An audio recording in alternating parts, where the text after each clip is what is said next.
A giant winged monster attacks the city. People scatter in panic, and only Tom stands frozen in place as if spellbound. Suddenly he falls, and his body begins to transform, as if energy were flowing through his veins. Tom screams, writhing in a ball of power, and he opens his eyes in his room on the bed. The guy can't understand whether it was just a dream or whether a talent has awakened in him. A century has passed since countless portals appeared through which terrible monsters entered. But at the same time, the energy of the portals gave humanity a chance to survive. Special abilities. The era of talents has arrived on Earth. The nurse knocks on the door and asks if Tom's talent has awakened. But the portable identifier seems to be frozen at the low talent mark. Tom doesn't want to remain a nobody all his life. If he can't become a warrior, how can he protect his little sister Yulia? She, without waiting for an answer, bursts into the room. The brother lies about the excellent result. Yulia squeals that her older brother is awesome and is eager to have breakfast while it's hot. Meanwhile, the identifier shows that Yulia has an unawakened talent for freezing and offers to copy it. Tom was simply stunned. It turns out that he is capable of possessing other people's talents. That is, not all is lost. The sister, as she felt, prepared her brother's favorite dish, stewed pork. Tom chews on the tasty treat and thinks that Yuli's rare talent, freezing, will stun the enemies. But the ability to copy is simply an amazing skill. The guy mentally addresses his parents. Now they don't have to worry about their children. After breakfast, the guy goes to test his gift. The identifier shows talents within a radius of 3 meters, but all passers-by have a low level. With low-level talent, Tom goes to Linkai 5th Academy. There are probably many students with average talents there. With his skill, Tom hopes to become the strongest student. And 10 days later, at the training ground, the teacher announces that a warrior begins with a student, and a student begins with physical training. The given exercise can be performed only if the energy vortex is concentrated at the level of the chest. The students faint, but the teacher doesn't pay attention to it, because one cannot become a warrior without the ability to concentrate energy. When the teacher dismissed everyone, most of the students were lying down exhausted, but even sitting Tom was not doing well. The teacher advises everyone to follow the example of top student Chad, because he has never taught a worse group. After class, Tom asks his classmate Ben about Chad. He became a student in less than a month, and the head of the academy is training him. Ben shows off Chad's autograph, which he plans to sell for a profit once the top becomes as strong as the head of the academy. Here they notice a commotion among the students, everyone waving their hands at someone. Of course, it is Chad who has come out into the world. The students vied with each other to ask for the celebrity's autograph, and he bows like a model. Tom, the determinant, determines that Chad has an average level of talent for improvement, after which the guy decides to also come and greet the star. Chad came to cheer the students up and shook their hands one by one, adding encouraging words. It was Tom's turn. Everything worked out. The identifier successfully copied the talent. The guy finds a secluded place and, not immediately, decides to start merging. The process of absorbing talent is extremely painful but successful. The level of improvement rises to average, and Tom realizes that the pain he endured was not in vain. The identifier will recharge for the next copy in a month. Tom is shocked. The boy decides to repeat the exercise given by the teacher, and now he completes it with ease. Now Tom is determined to become a great warrior. A month later, against the backdrop of a full moon, the monster looks out for a victim. At the same time, Tom, now a student, is walking down the street, and next to him, his father and little girl are discussing the menu for dinner. Suddenly, a monster attacks the father. A second later, the man lies in blood, the girl screams in horror, and the terrible wolf bares his bloody muzzle. Passers-by run away from the killer monster without looking back, and Tom froze, looking at the previously unseen creature. But the stupor did not prevent the guy from jumping lightning fast and snatching the girl practically from the monster's claws. And to understand, the beast is faster. They cannot escape. Here, between Tom, the girl, and the beast, there appears a warrior in a burgundy cloak. The stranger apologizes for the delay. A surprised Tom discovers that their savior is Captain Windwolf. The Silver Moon Wolf is now his concern. The captain assigns Tom to protect the child. The monster is quite strong and unusually fast. But the captain did not come alone. Help arrived in time. One of the warriors thought that the wolf had died, but the monster went into a state of bloody outburst. Sensing trouble, the monster decided to run away. Tom thinks the creature will get away, but the captain assures him, no chance. The warrior with the bow from the captain's team was waiting for just such a moment. A well-aimed arrow hits the beast right in the withers. The captain jokes that even a wolf can't compete with them. Tom, stunned, can't believe his eyes. The talent identifier has monsters, basic level speed and low level blood. The captain's warriors grumble about how much trouble the high-speed monsters are and agree to go out for a drink. Their conversation is interrupted by the captain's cry that the wolf is still alive and the order to disperse immediately. The warriors scatter. The beast is greatly weakened. The captain will finish it off himself and shouts for Tom and the girl to leave too. But the guy has something completely different in mind. He sees a great opportunity. Tom lunges at the Silver Moon Wolf with his fists. After the first hit, the identifier shows that the monster's talent is at the base. But Tom cannot be stopped. He beats the creature with his fists without restraint. Captain Windwolf has to drag the boy away from the bloody animal corpse, repeating that the animal has been dead for a long time. The warrior orders his men to remove the man's corpse and the wolf's carcass from the street and instructs the archer to deal with the rescued girl. Windwolf thanks Tom and will gladly accept him into his ranks when he becomes a warrior. The guy is very inspired by this prospect. At home, Tom first of all washes the blood off his hands so that Yulia doesn't see him like this. But there was no need to worry. Dinner was carefully left on the table in the kitchen, and my sister was already asleep. While covering Yulia, Tom realizes that this is the first time he has seen the monster alive. In reality, everything is even more terrible than the stories say. The boy understands that he needs to quickly become a warrior to ensure the safety of his younger sister. Tom doesn't know if the human body can absorb the monster's talent, but he's sure it will hurt a lot more than the first time. That's why the guy holds a rag in his teeth and is ready to endure any pain. The sensation during the fusion was as if all the bones in the body were cracking one by one. It seemed to him that his legs were broken, the copying didn't work, and in general, it was the end for him. The last thought was about his sister, and then the guy was covered by darkness. Tom opens his eyes. His arms and legs are intact, and his body seems weightless.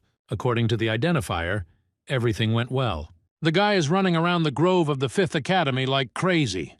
The Silver Moon Wolf is a surprisingly fast monster. After his run, Tom meditates, realizing that he has the speed of a warrior but without the strength, and it would be wonderful to learn how to improve sooner.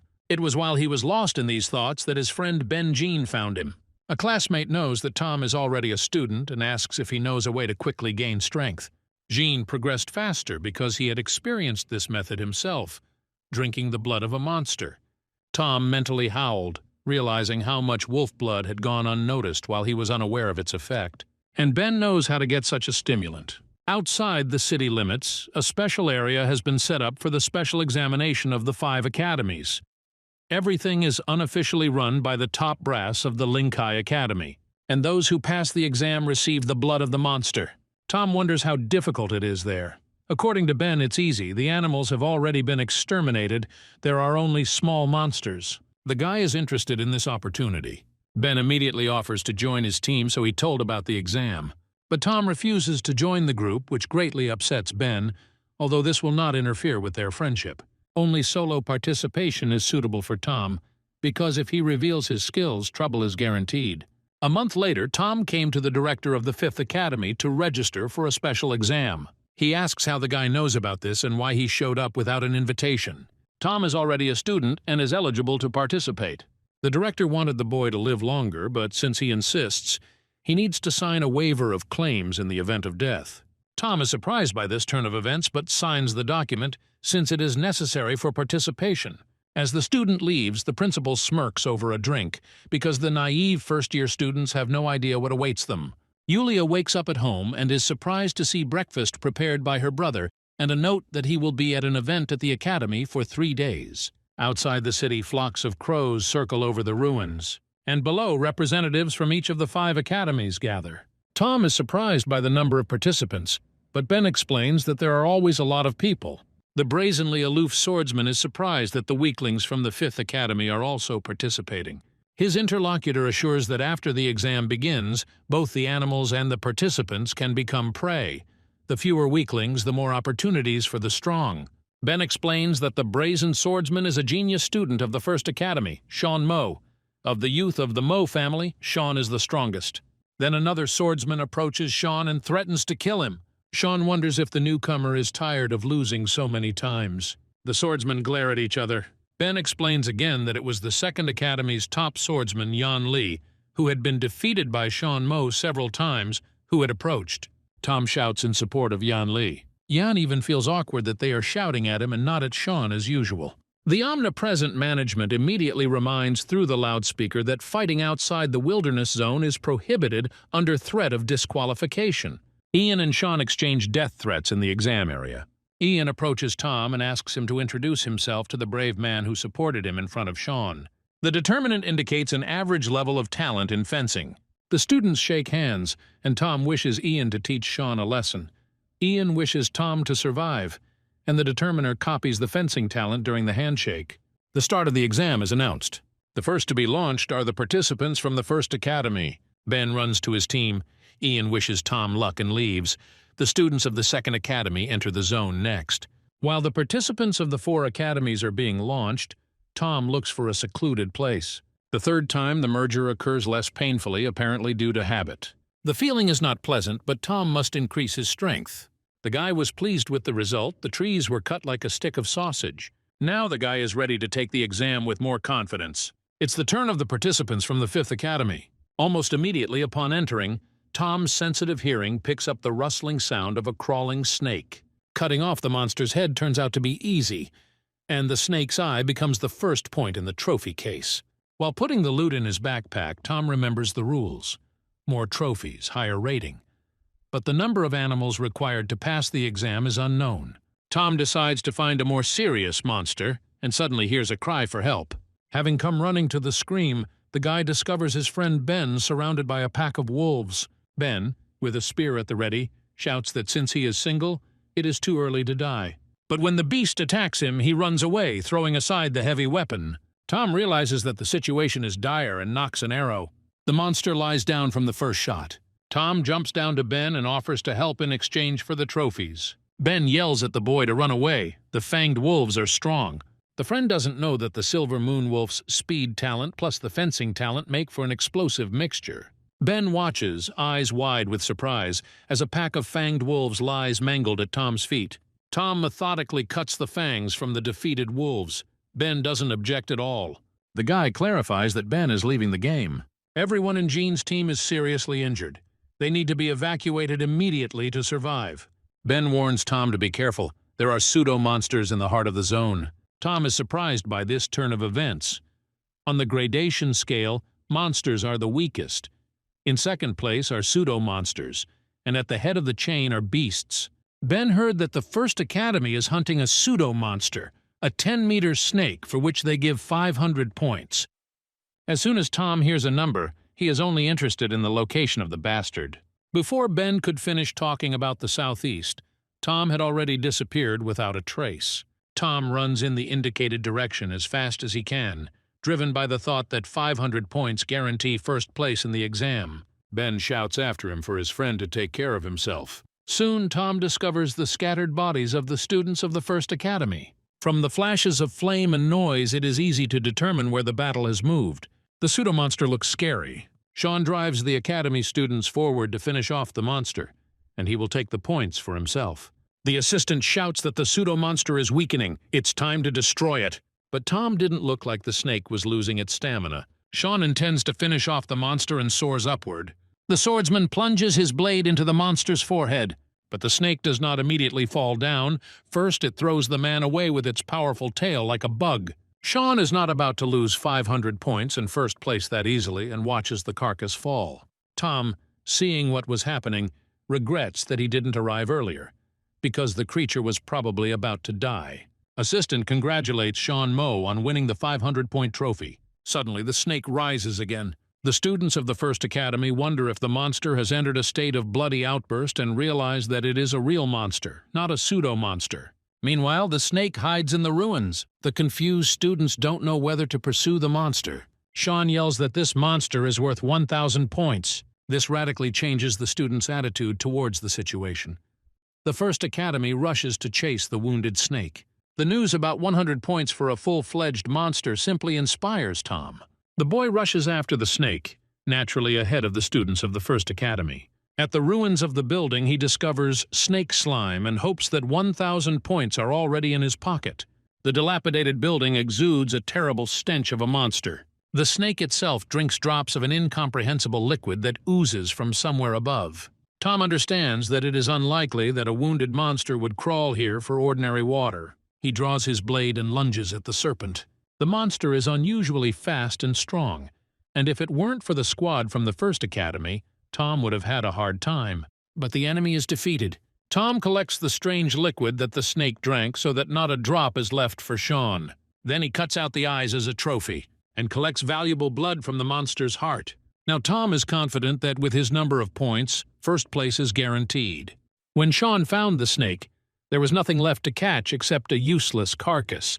The blood had been pumped out, the eyes cut out. Sean is furious and threatens to destroy the thief who robbed him of 1,000 points. Tom hides on the roof and hears Sean ordering everyone they meet to search in order to find the thief. The guy decides to find a place where he can wait out 3 days and get out of the zone by the end of the exam. Tom is curious how effective monster blood is. He wants to wash down the first sip with peanuts to cover up the nasty taste. But for his sister's sake, Tom drinks the entire bottle to the last drop. At this point, Yulia starts sneezing. She guesses that her brother is remembering her and hopes that he is okay. Drinking blood increased the speed of improvement fourfold. The guy is simply stunned by the results. Tom realizes that he needs to make good use of the 2+ days he has left. On the last day of the exam, students leave the area and hand over their trophies to the examiners. Everyone has different scores. Some have 23, some have 10, and some have 0.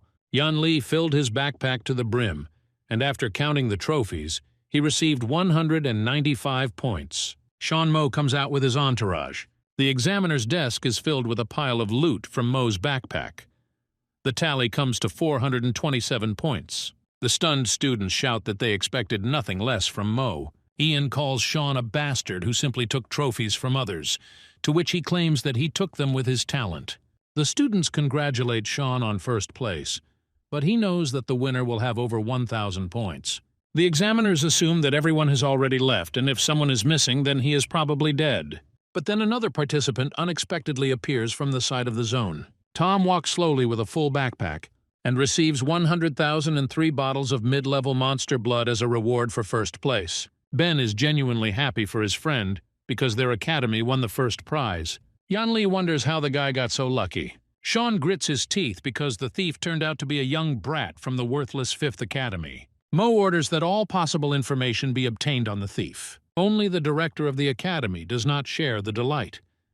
Ben wonders why he is not happy about the achievement of their academy. He mutters through his teeth that only an idiot would humiliate and anger the influential Mos, and then suddenly die. The top 3 are Tom with 1163 points, Sean Mo and Yan Li. The official closing of the exam is announced and the winners are congratulated. Sean says Tom has a lot of guts to steal someone else's loot. The guy says the feeling is mutual. Ian reminds that this is exactly how Sean himself answered him, and Tom, with the help of his talent, took the trophies. Sean offers Tom a duel to find out who is stronger. The guy readily agrees anytime Mo wants. This intrigues Sean, and the guy understands that he can't hide from the influential Mo, which means he has to become the strongest and discourage anyone from touching him. Tom comes home, and Yulia rushes to hug her brother and ask a bunch of questions. Is he injured, and where has he been? The guy brought gifts to his sister. Tom lays out the trophies on the table. Yulia squeals that there is a ton of money, enough for her brother's wedding. He waves it off. It's for Yulia's tuition and pocket money. She's delighted. She can eat meat every day. Her attention is drawn to a vessel containing a greenish liquid. Tom doesn't know what it is, so he had to buy a catalog of jewelry with illustrations. The Talmud says that the boy obtained the elixir of the earth's core, which increases the talent for cultivation if it is below average. Very rare are primordial Terranite stones that enhance high-level talents. Now Tom understands that the snake was able to develop under the influence of the elixir. The guy is surprised that he received such a serious value for nothing. The guy hands the vessel to his sister, who will benefit from increasing her talents. Yulia refuses, but her brother needs it more. Tom insists the elixir won't help him. It's much more practical to make his sister stronger. Yulia objects. Her talent is not awakened. They can waste the valuable elixir in vain. The talent scale starts with entry level, then basic, then low, then medium. Then there are high and top levels. The determinator shows Yulin's talent for improvement at a basic level, which means the elixir will definitely increase it, although it is not known by how much. Yulia has a brilliant idea to sell the elixir. This is not an option for them, since Tom destroyed the original Terranite stones, and people who want to buy them will definitely come and not believe Tom, which will lead to a lot of problems. Yulia laments how sad she is that there are no stones. Her brother assures her that it is even more of a pity not to drink the liquid. Despite her protests, the brother simply pours the contents of the bottle into her mouth. Suddenly, Yulia feels warm and fresh, and Tom doesn't understand why the level indicator doesn't show an increase in level. Suddenly, my sister falls asleep right before my eyes. Tom sits nearby and an hour later feels a strong energy wave. And then the identifier immediately reports an increase of 2 levels at once. Now Tom is calm, freezing, and mid-level cultivation talent are the makings of an excellent warrior. In turn, the guy does not intend to lose to Sean Mo, so he drinks a vial of prize blood. And he realizes that it tastes even worse than snake oil. But he has his favorite nuts, which were so lacking in the zone, at hand. I wonder how effective the blood of a mid-level monster will be. The result surprised him. The skill increased 8-fold. The guy understands that with the blood of a high-level monster, it is easy to achieve the skills of a warrior.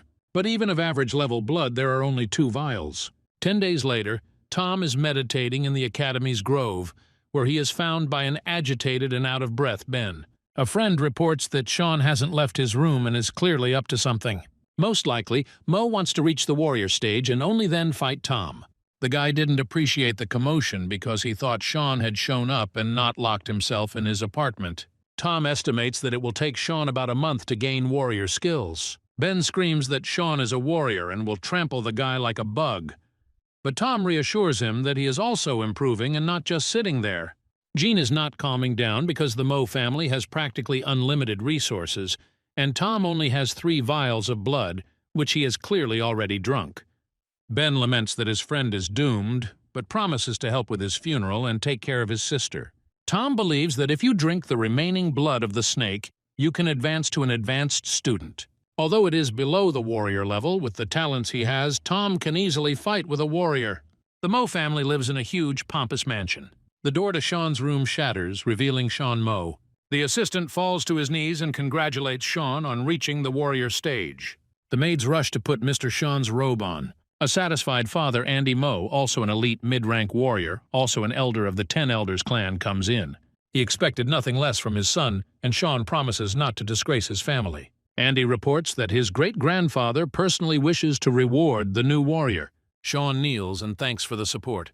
The father tells him to get up and eat. He ordered his son's favorite dishes to be prepared. As soon as his father leaves, Sean asks if the assistant has obtained information on Tom. He found out that the guy was just a nobody, without parents or support. Sean is surprised. He thought the thief should have a strong patron. The newly minted warrior orders to kill the guy. The assistant fawns that you can only kill with impunity in the zone. Here, even the Mo family will have problems because of the murder. Sean explains that there is dark shadow for this. You need to hire a killer there, because cases where shadow is involved are investigated in a slipshod manner. Mo sips a drink from a glass. The assistant objects that the killers there take no less than $1 million for an order. Sean is irritated. All the servants think like the poor, so it is necessary to remove the geniuses who appear among the poor. Sean crushes the glass in his hand in anger. The assistant is perplexed. The 5th Academy is not capable of training a genius. Tom trains in the grove near the 5th Academy. As soon as it starts raining, the guy returns home. He notices a strange glow above the electric pole. He himself wouldn't have understood what was going on, but the identifier suggested that there was a certain Ching Li nearby with a low-level shadow talent. Before Tom can blink, the attack follows. The guy asks who the attacker is, but in response he hears that he is dead. Tom suspects that the killer was sent by none other than Sean Mo, who, although he became a warrior, did not consider it necessary to come personally. The fight continues. The difficulty is that the killer periodically becomes invisible. The guy believes that this is the nature of shadow talent, and the killer is angry that a simple student is moving at such speed. During the fight, it becomes clear to Tom that an ordinary person cannot resist invisibility, but it is ineffective against him. The killer doesn't believe what's happening. He even killed elite warriors. Tom promises to explain after Ching names the customer. Instead of answering, the killer attacks again. But in the end, the blade ends up in Chin's chest. Tom repeats his question. Choking on blood, the killer confirms that the customer was Sean Mo. The guy touches Chin's cooling body. The shadow talent is successfully copied. And after a few unpleasant moments of fusion, Tom gains a low-level shadow talent to his skills. Tom buries the killer's body in a secluded place. After all, the killer was a human, too. And at the resting place, Chin vows to live a worthy life. Tom finally returns home and takes a shower. Having refreshed himself, he looks at Chin Li's things that he took with him. Among the trophies are excellent quality daggers, 3.5 million in gold and silver cards. The Mo Tom family's money will be put to better use, plus a bronze-level Shadow Blade skill manual, a great purchase. There are 4 levels of weapon proficiency in total: iron, bronze, silver, and gold. Tom hurries to his room to study his textbook. A thunderstorm is raging outside the window. The guy suddenly realizes that Yulia is not home yet. Tom flies after his sister like a bullet, just as he was wearing.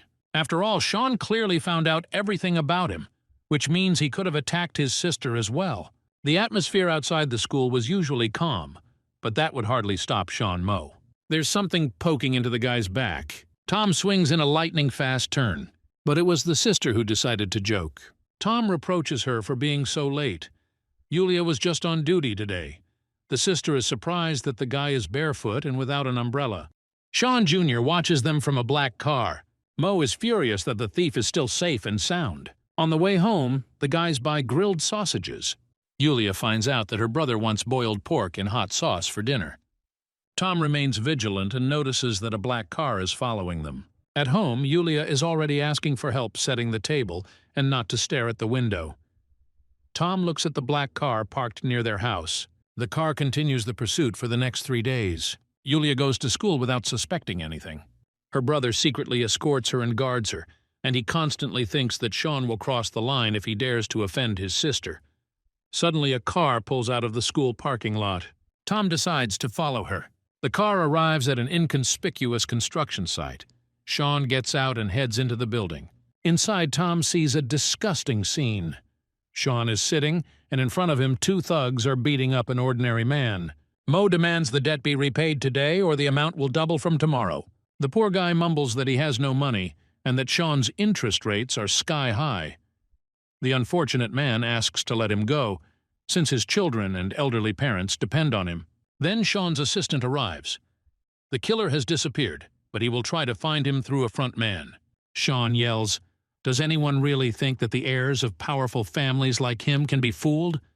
And in anger, he kicks the debtor. The bully reports that the poor guy is dead. Mo, without even looking in that direction, orders the body to be disposed of, and asks what the assistant decided to do with Tom's sister. The assistant thought about letting his friend, who had just gotten out of prison, deal with her, but he decided to take care of everything himself. He assures the owner that there is no need to worry about this, and then he gets hit in the chest by Sean. The cowering assistant doesn't understand what he got for it. Sean smirks, as if to say for a bad job. The threat of reprisal against his sister became like a red rag to a bull. Invisible Tom rises up with daggers drawn. Unsuspecting, Sean continues to grin insolently, and the inexorable retribution approaches with every split second. It all happened instantly. The thugs didn't even understand who killed the young master. The assistant knows that Ching Li has shadow talent, but he sees Tom in front of him with the same skill. He refuses to believe his eyes. According to his data, Tom is just a worthless weakling, incapable of killing Sean with a blow. The assistant yells, "Where the hell did Ching go?" Instead of answering, Tom waves his dagger. The servant and the master lie next to each other, and the boy takes a handkerchief out of his pocket and wipes the bloody blade with it. Tom throws the handkerchief on the ground next to the bodies. The guy says he's not a sacrificial lamb. The bad guys picked the wrong guy and they paid for it. Tom leaves the room. In an hour, there will be a bunch of cars at the construction site. Andy Mo is furious. Who killed his son? The thugs find a bloody handkerchief. Andy thinks it's low to send a shadow assassin. Here, everyone present freezes in their tracks. Elder Mo appears. Warrior ranks start from apprentice, then warrior, then elite warrior. Then you can become a great warrior, then grandmaster. Chung Mo, a stately, white-haired man, was the only one from the Mo family to reach the rank of a great warrior. Andy falls to his knees and cries out that the hope of the family, his son, has been killed. Chan orders him to stand up and give details. Chan agrees that Sean could reach the rank of a great warrior, and two of them greatly enhance the family's influence. Andy asks the elder to avenge his son's death and hands over the evidence he found. The Mo family believes that the shadow assassin may have been hired by families who are dissatisfied with them. The old warrior is a wise warrior. Chan holds the handkerchief up to the light and discovers the Iron Fang mark on the fabric. At the academy, Ben is the first to report the latest gossip. Elder Mo feels that several Lin Kai families have conspired with Iron Fang, who is much stronger than Lin Kai. The plot's goal: to kill the best warriors of the elite families in order to limit their power. And Sean's head was cut off immediately after he became a warrior. Tom felt relieved that there were no suspicions on his account. Ben thinks his friend is lucky that Sean died, because Tom would have been the first to get hurt by Mo's new warrior. Tom wonders if he deliberately threw Ching Li's handkerchief with the shadow logo near the bodies. But it turns out that it also had the Iron Fang mark on it. The boy wonders if he ruined Iron Fang's plans, or if Old Man Mo is deliberately pitting Lin Kai against Iron Fang. The next day, Tom gets up at 4 a.m. But Yulia still wakes up too and wonders where her brother is at such an early hour. Tom goes to the zone to train. He urgently needs to increase his strength. His sister is worried because he just returned from there. The guy asks her not to worry and stay at home. Yulia hugs her brother and asks him to come back quickly. In the wasteland zone, Tom rushed to an area rumored to have high-level monsters. The guy tries to remain unnoticed because he is confident that he can only defeat low-level monsters. But now he is about to reach the warrior stage. The ground beneath him begins to shake. Tom decides it might be an earthquake. But this is a monster, an armored bull, with a basic level of defense talent. The bull notices the man and immediately rushes to attack. Tom is convinced that the bull's defensive talent is really cool. Having such a skill in the list of copied ones will be very useful to him. Tom looks boldly at his opponent, fully confident that he will take his talent. The guy has no doubt that no matter how strong the protection is, the eyes will be a vulnerable spot. This is where he points his captured daggers. But the barrier withstands the attack. Moreover, one of the daggers breaks. The barrier's power exceeds all expectations. It's a shame that the copying talent only recharges after 16 days. Tom learns from his own experience that the snake from the exam was weaker and the silver-mooned wolf was stronger than the bull. It is necessary to change tactics, and the guy decides to find a weakness in order to attack suddenly. It activates the shadow talent, and once again he admires this skill. The bull didn't even realize that he was under attack. However, Tom cannot break through the defense, but the guy is sure there is a loophole, and finds it on his butt. It turns out that the bull's rear end is not protected at all. Tom aims a dagger at the giant monster's tail, and his guess is correct. The bull falls dead with one blow. Once the bull is dead, the carcass is easily cut open and Tom collects the monster's blood. The guy understands in practice that the power of talent only matters during life. Tom approaches the trophy practically, taking everything he can: skin, eyes, eggs. The horns of such a monster must be especially valuable. Having filled his backpack full, the guy decides to find a secluded place to improve himself. In the cave in front of him there are vials of blood and peanuts prepared in advance by Yulia. Tom hopes these two ingredients will be his ticket to the world of warriors. For 20 days the guy drank blood, ate nuts, and meditated. When he uses up all his reserves, a wave of energy passes through his body, and a wild cry of power bursts from his throat, which scares away birds throughout the area, and the energy flash can be seen from afar. The girl in the purple cloak points the flash to the dark-haired lady. So someone in these wastelands has just become a warrior. The lady notes that this is curious. A battle pavilion badge is pinned to her black cloak. Tom listens to the new sensations of a huge flow of power. The guy realizes that 20 days have passed and hurries to the carcass of the armored bull to copy his talent. But alas, touching the skeleton does not live up to expectations. The identifier reports that the object is damaged and asks to find a whole object to restart the copy. Tom didn't know about this restriction. Otherwise, he wouldn't have gutted the carcass. The maid asks if this warrior could kill the bull. The lady doesn't think so because he only just mastered the level, and the carcass has been lying here for a long time. But even exploring this mountain at the student level seems like a brave move to the girls. Tom has been sitting in the cave for almost 3 weeks, so he decides to swim in the lake before returning home. The girls were blown away by the wind at the sight of what they considered to be indecent undressing, and the guy, unaware of the observers, dives into the lake with pleasure. At the Linkai War Market, Tom looks for the largest stall and goes over to look around. At the same time, the girls who saw the guy at the cave in the zone also appear there. Tom runs into a dark-haired lady. "And I'm just shocked. Is this his little sister, Yulia?" The guy looks with wide eyes and asks if it is his sister in front of him. The stranger doesn't even bat an eyelid, not being sure that they are addressing her. And Tom himself understands that his little sister has no business here, but the girl looks like Yulia's clone. According to the qualifier, the clone is a genius, with a high cultivation level, average swordsmanship talent, and basic speed talent. Suddenly, a blonde maid yells at Tom, telling him who he dared to call his sister to go back to his garbage dump. The guy took a swim in the lake and was sure that he washed away the cave smell. The stranger pulls the maid Yulia up so that she doesn't talk nonsense. She immediately asks for forgiveness and orders her to convey her words to the guy. Having received a scolding, Yulia bows to Tom and asks his forgiveness for her rudeness. At this time, the stranger, the clone, leaves. The maid grabs Tom's arm. Her mistress has gone out on business but offers to go to the battle pavilion to sell the trophies for double the price as an apology. Mrs. Yulina is the manager of the largest store in the market. As expected, the goods inside are top-notch. The maid serves Tom tea and counts the spoils of the armored bull. It comes out to 200,000, doubling to 400,000. The guy is happy that he was able to earn so much, and his sister will be happy about it. Yulia adds that the owner provides a 50% discount on all purchases in her store. Tom looks at the price list and is stunned by the prices. It is clear that high-level improvement is only available to the rich. The guy will buy 3 vials of mid-level monster blood, 3 solutions, a monster guide, and a body-strengthening technique textbook.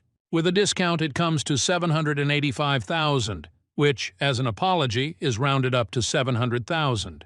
Tom hands over $1 million card that he got from the killer, and Yulia gives him change. The guy understands that a simple poor man would hardly be able to enjoy such conditions for free. Indeed, before he can reach the door, the maid calls out to him. Yulia asks him to meet the manager if the guy is free now. Tom agrees and goes up to the second floor to get the maid. Upstairs, the manager is drinking tea, but immediately rises to greet those who enter. She is an elite warrior from the Demon Lands. Her name is Lena. The girl extends her hand. The handshake determiner copies the high-level cultivation talent. Lena seats the guy at the table, saying that only VIP clients are allowed in here. It is not clear to Tom how he could become a VIP from a simple family. Lena explains that it is precisely because of her simple origins and lack of connections with noble families. Tom understands that Lena is distinguished from Yulia by the icy gaze of the Snow Queen. The maid serves tea. Lena invites Tom to become a member of their martial arts hall. When Tom looks at the manager, he sees his sister. And when she has that look on her face, it's hard to say no. The guy thinks that in such huge cities as Mohai, there are plenty of talented people, and he only recently became a warrior. Lena says that the city is big, not because there is a lot of talent in it, but because they are always looking for talented people. Tom is surprised at how smart the manager, an elite warrior from the metropolis, is. Yulia would hardly think like that. The maid yells, "Why does the guy still doubt? Even the elite families are striving to advance in the Mohai hierarchy. It's just that Miss Lena isn't interested in them." Tom doesn't want to be restricted by any organization and is sure that he will be killed as soon as they find out about his special talent. Lena wonders why the guy is hesitating. The rumors about Iron Fang are driving noble families crazy, and Tom's life is just starting to improve, and he has no intention of serving any nobles. Lena suggests that the guy watch her and then decide for himself. She does not require an immediate answer and is willing to wait. Tom wonders if warriors remember their duty to protect ordinary people after awakening their talents. In fact, ordinary people are afraid of monsters and endure the abuse of warriors. Tom wants to become stronger and take a leading position in society. He begins to merge with a high-level cultivation talent. The guy comes home where Yulia happily greets him. The brother has matured a lot in 3 weeks. Tom reached the rank of warrior. Yulia squeals with delight that there is now a warrior in the family and how proud her parents would be. The brother assures that she will also become a warrior when her talents awaken, and he will earn money and help Yulia develop her talents. The sister takes up the scissors because a warrior should look appropriate and not like a homeless person. Tom asks to cut his hair as it was. Yulia has mastered only one haircut model. As the scissors click, Tom remembers that ever since his parents died, Julia has always cut his hair, and she always treated his wounds because he was sorry to spend money on a hospital. And at the same time, she lamented that if only her brother had the talent of an immortal jellyfish. Brother joked that he didn't know the jellyfish's talent. Yulia was always indignant that he himself told about the jellyfish, which instantly recovers from injuries. Tom insisted that the jellyfish was a fairy tale. Julia argued that it was a real monster. All the arguments ended with the brother promising to grow up strong so that no one would hurt him, and so that he could protect his sister. The unshaven guy jumps up, remembering the jellyfish. He grabs an illustrated treasure guide from the shelf. The immortal jellyfish is a real underwater monster that lives in the dead lake. Tom intends to copy the recovery talent so that he doesn't have to worry about his wounds and doesn't make his sister worry about him. The sister looks over her shoulder and reminds him that as a child, Tom called the jellyfish a fairy tale. Yulia demands to return to her place so that she can finish her work. After the haircut, Tom takes up the textbook. The technique of improvement strengthens the warrior's body. You should start with hardening the skin, then the muscles, and after that, strengthening the bones begins. Tom starts exercising. But first he decides to drink some blood. The process is immediately accelerated by 3 times. The guy will focus on cultivating to head to the dead lake when the copy talent recharges after 30 days. Tom arrives at Lena's battle pavilion. Yulia recognizes him and immediately greets him. Although last time the guy was like a piece of trash, now he's quite cute in her opinion. The guy didn't come to Lena, but to buy a map of the dead lake. Tom looks at the paper, which costs him 100,000 with satisfaction.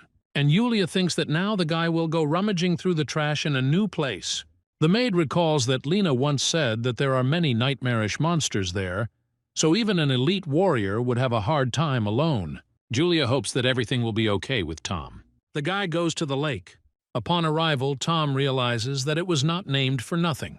Even the view around the long-abandoned places is unusually dull. Tom looks around and feels a strange atmosphere, as if an unknown danger is lurking around every corner. Suddenly the water rises like a wall. It is clearly a monster. Tom activates his shadow talent to observe. In the wall of water there is something that looks like a glowing soap bubble. Inside the bubble is Lena with a chest in her hands and a gray-haired man with an umbrella. A huge monster behind them opens its mouth, making the 2 people look like tiny flies. The gray-haired man screams that it is too late. The monster slams its jaws shut. People are washed ashore. A top-level monster towers over Lena and her companion. Sedoy shouts that he will stop the monster. Lena holds the chest with both hands. But then, from the shore, a whole group of monster alligators who appeared out of nowhere head towards her. Tom realizes that he can no longer remain a bystander. An alligator rushes at Lena with its mouth open. She is forced to enter the fight, and decides to use a secret technique. When the skill is activated, a battle pavilion mark appears on her body, and her hair changes color to pink. The gray-haired man shouts at her to be careful, and the girl, without letting go of the chest, chops up the crocodile. The guy finds the secret technique incredibly cool. Tom admires how Lena chops up alligators and understands that his low level of combat is not even close to hers. The girl's skills had reached the peak of an elite warrior, and with the use of a secret technique, her powers had increased. Tom Line is definitely not a rival. Meanwhile, the gray-haired man's leg got stuck in the teeth of a giant monster. From the monster's mouth, he shouts to the lady that the secret technique will not be able to work permanently. The lady must flee, otherwise the death of 10 of their comrades will be in vain. Lena is very upset by this turn of events. Tom wonders what treasure one could lay down 10 lives for. Lena's technique stops working and she falls to the ground, exhausted. But Tom is already standing next to her. The guy wants to see what's in the chest. Lena screams at him not to open it, but the guy assures him that he doesn't intend to steal anything. Here the alligators that escaped the cutting are pulled up. Tom picks up Lena with the chest and is about to find shelter. The girl has no strength to say anything. The guy carries her to the cave and carefully covers her with a cloak. The unconscious Snow Queen looks like her sister, but with a mole under her left eye. Tom sits next to her until the girl regains consciousness. Lena is surprised that Tom saved her. The guy denies it, saying that he was nearby by chance. The girl didn't expect the guy to come to Dead Lake. This once again proves his courage, and now Lena definitely wants to get such a talented warrior into the battle pavilion. A brightly glowing crystal appears in the girl's hand. The guy has never seen such things. Lena explains that glowing stones are used as lanterns. They store and emit light. She then ends up with a vial of a restoration potion in her hands, which she drinks. Tom wonders if it might be an unknown talent that the identifier didn't recognize. Meanwhile, Lena is healed and takes out a small bag, a spatial artifact, into which she calmly places her precious casket. The girl again offers to join the combat pavilion, promising to provide a large room for housing. Tom interrupts the flow of promises. He is tired and wants to sleep. Lena is irritated by this behavior. Tom falls asleep with the thought that when he copies the restoration and spatial talents, Lena's gadgets will not surprise him. When the boy wakes up, Lena has already left, but she left behind a chest containing a textbook for the intermediate level, 10 vials of high-level blood, and 10 carats per million. The guy is confident that this is enough to reach the level of an elite warrior. And Tom changes his plans. First he will level up, and then he will go in search of the jellyfish. After 4 days, he feels that he has achieved what he wanted. Coming out into the light, Tom sees 11 fresh graves. There is some kindness in the Snow Queen after all, since she buried her people before leaving. An umbrella, which Lena and the gray-haired man used for diving, is stuck into one of the stone tombstones.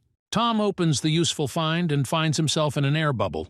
Now he can easily move in the water. After diving, it turns out that it is much faster to move underwater with an umbrella. Tom activates the shadow talent and sees the indications of the identifier ahead.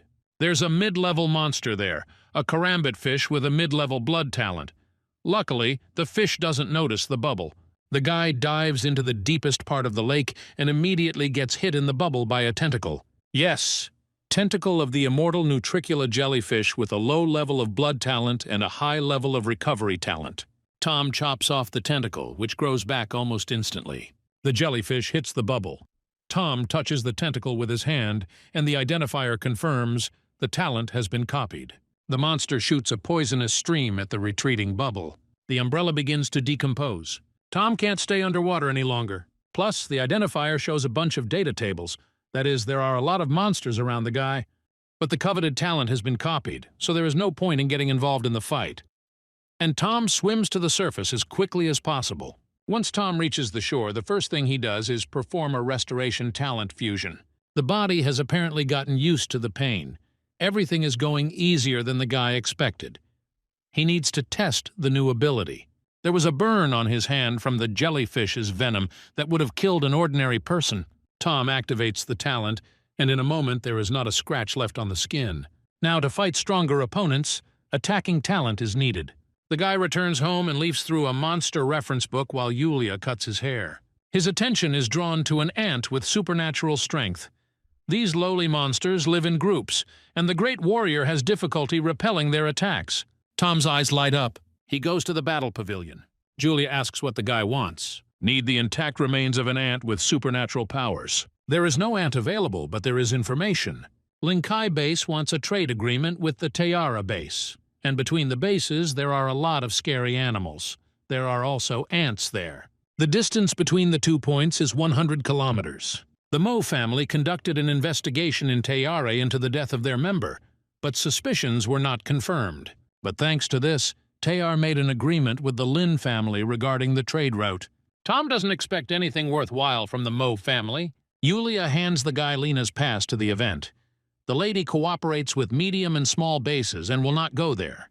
Tayar and Linkai send warriors to clear the route of monsters. If Tom takes part, he will be able to get the remains of the ant for himself. The guy thinks that Linkai is actually ruled by the Lin family, even Mo fawns over them.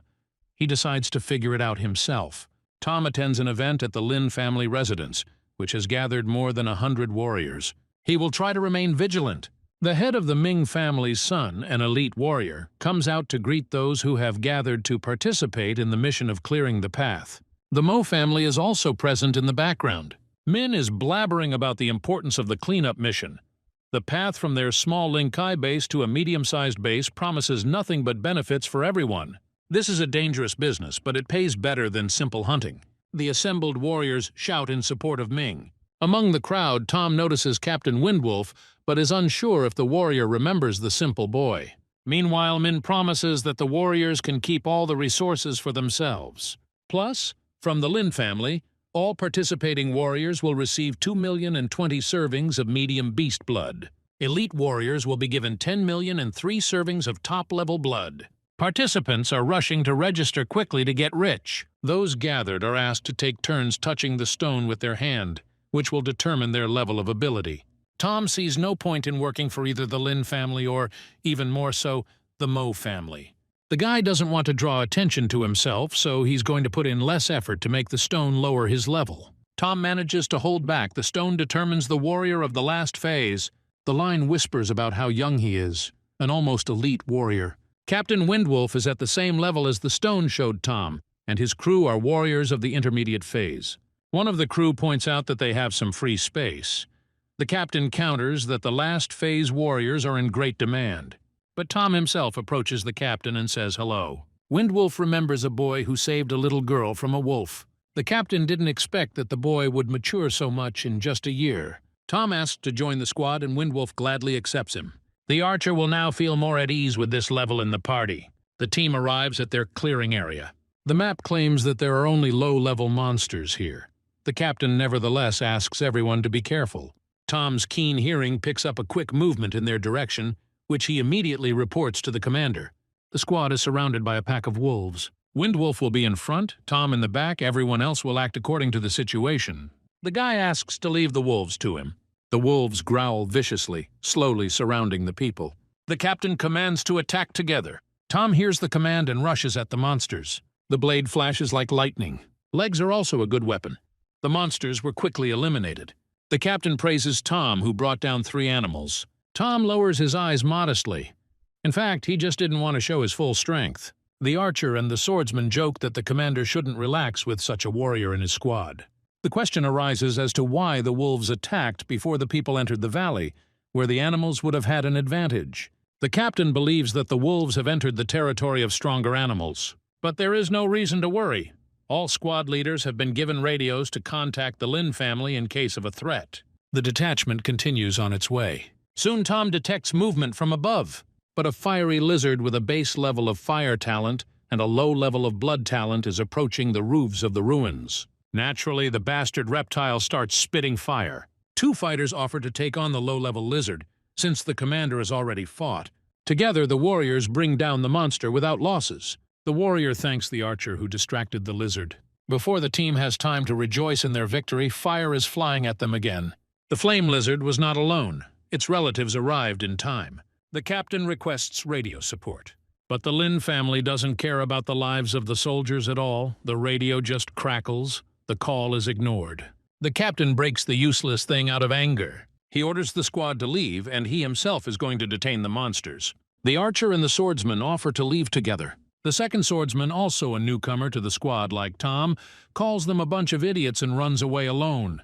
Windwolf asks the boy to take 2 of his men, and the 3 of them run away. Tom is ready to run only forward. The captain senses the energy of an elite warrior and understands that the guy has hidden his abilities. The archer and the swordsman also open their mouths in surprise. Tom chops up the first lizard and thinks that if he hadn't entered the battle, the squad would have died, although the captain himself could have simply escaped. The guy considers it mean not to reveal his abilities at such a moment, and Tom has no intention of becoming like the bastards from the Mo family. The guy is confident that the captain will not cause him any problems. The archer watches the elite warriors fight with delight. There are 2 lizards left, and Tom activates the shadow talent. Reptiles don't stand a chance. In the distance, the squad hears the cries of an escaped swordsman who is surrounded by wolves. The captain says it was foolish to try to escape alone. Tom reports that the road is clear and he should continue on his way. He wonders whether the squad will go with him or turn back. Windwolf states that his team faces adversity together. The archer bandages the wound of a swordsman who is groaning in pain. She holds Tom up as an example. The captain thanks the guy for helping him get there. Tom is going to step aside and try something out. The party doubts that it is wise to continue on their way. Tom suggests that they turn back. He will go on alone. The squad members ask if they will go with the guy. The captain thinks they will only get in the way, and the guy is going to find out the limits of the restorative talent before he has to face powerful families. He smells a strong stench. Obviously, I stumbled upon a monster's lair. This giant is definitely suitable for testing talent. The monster and the man stare at each other, and the fight begins. The team sees that a fight has started nearby. A giant rhinoceros decides to burn a bug alive. But it's mostly clothes that burn. Tom is healing and is determined to respond. The monster breathes fire. Windwolf's squad has been watching huge pillars of flame for an hour now. The team doesn't know if Tom is alive. They can't afford to fight that. The guy got tired, but he killed the giant. But he found out that the restorative talent takes a lot of physical strength. Tom feels empty. The killed monster is of average level, so its blood can be used for restoration. After drinking the blood, Tom sits down to meditate. The team sees the end of the fight. Then Tom comes out to them and asks why the team didn't return to the city as he asked. The captain understands that they couldn't help, but they couldn't leave either.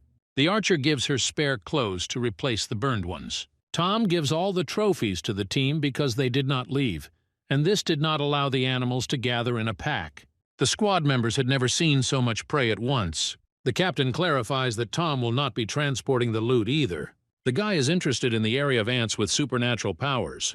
The captain's eyebrows rise. He had heard that the most difficult part of the route was the ant's nest. Arriving at the place, Tom sees that the main forces have gathered here, including the Mo family.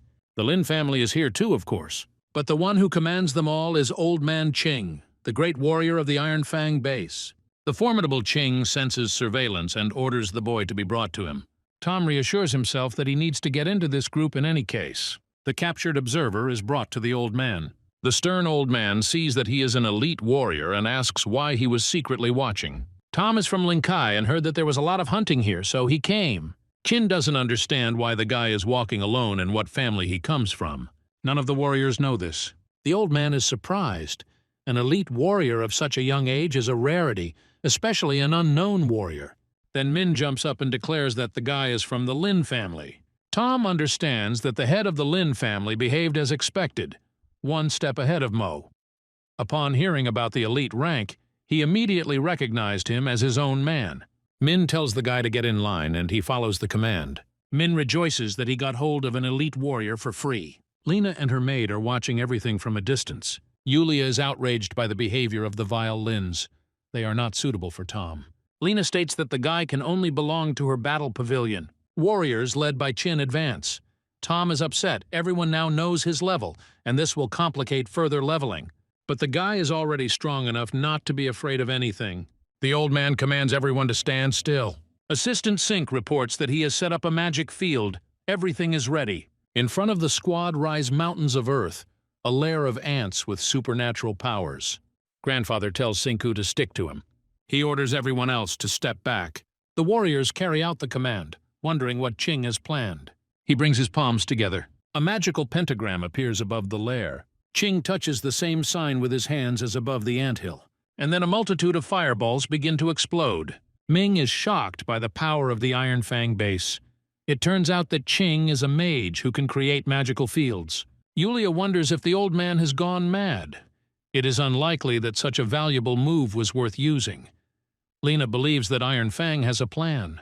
The lady understands that these fireballs alone are enough to suppress Lin Kai, which is advantageous to demonstrate. The explosions cause the anthill's towers to fly apart. Soon the mountains are reduced to smoking craters. The warriors freeze until not a single ant is visible. Lena notices that the magic field worked perfectly. The anthill is all disturbed. Some warrior looks into the crater, but it is pitch dark. Before he can move away, he finds himself pierced by an ant's paw. The first monster came out. Andy Mo even started stuttering from surprise. Tom is looking forward to the opportunity to copy the talent. Instantly, a river of ants and countless monsters appear in front of the warriors. Ching commands to prepare for battle. Min calls upon the Lin Kai warriors to fight. People and monsters attack each other. Tom knocks down the first ant without much effort, and immediately touches the carcass. The identifier signals that the high-level talent has been copied. Tom gets what he was looking for, but it will not be possible to carry out a merger in such an environment. The guy activates his speed talent and goes to look for a quieter place. On the way, you have to break through ant barriers, which is greatly helped by the skills of the Shadow Blade. A titanic roar echoes across the battlefield. Ching understands that only a high-level monster can make such sounds. A giant golden claw first appears from underground. A giant golden ant crawls into the light. The warriors are forced to flee. Great-grandfather Mo overtakes Andy. Min also orders his men to retreat. A high-level golden ant causes confusion and panic among people. Lena calls the warriors rabble, but also orders the maid to leave. She is worried about Tom, but the lady is sure he will take care of himself. The warriors on the run discuss why they do not fight the monster, having a great warrior in their ranks. But the monster has a high-level talent of strength. The golden ant is at the rank of grandmaster, and the great warrior Ching of Iron Fang runs ahead of everyone. Tom is once again convinced that great families are not trustworthy. The golden ant, with a wild roar, drives away people like annoying gnats and devours those who failed to escape. Waves of heavy energy emanate from the monster. Warriors find it difficult to breathe and move. Tom also feels the pressure of the black air and tries to leave this place as quickly as possible. Battle zone. The guy returns to the rhinoceros carcass, where he said goodbye to the captain's squad. Windwolf is a professional hunter. Only a skeleton remains from the carcass. Tom fuses with a high-level strength talent and reflects that all important people only value strength. The guy is getting ready to return home. While meditating in his room, Tom feels a tenfold increase in strength after fusing with a high-level talent. His meditations drive Yulia crazy. His sister was waiting for him, and he came and sits like a statue. Doesn't even talk to his little sister. And it's as if he doesn't even hear Yulina's remarks. And the sister decides to teach her brother a lesson in the way available to her. Julia calls Tom to the table where a dinner is laid out, specially prepared for her brother as a reward for his achievements. The guy feels obligated to eat everything since that's the case. But he doesn't get the piece to his mouth because the doorbell rings. Captain Windwolf has arrived. The commander brought a whole backpack of trophies. Tom refuses. Let the guys keep everything. But the captain insists everything is fair. Everyone shares. The guy invites the commander to the table. He, seeing the quantity and variety of dishes, willingly sits down. The captain, before the eyes of the astonished Yulia, quickly and with appetite devours everything on the table, praising the taste. Julia asks if the taste of the food seems strange. Windwolf finds the food slightly undersalted. When Yulia's surprise dinner is swept off the table, the captain polishes himself off with tea, and Tom is interested in the news, since he hasn't left the house since returning. It is known for certain that both Lin Kai and Iron Fang suffered serious losses. 3 great warriors and more than 50 elites were killed.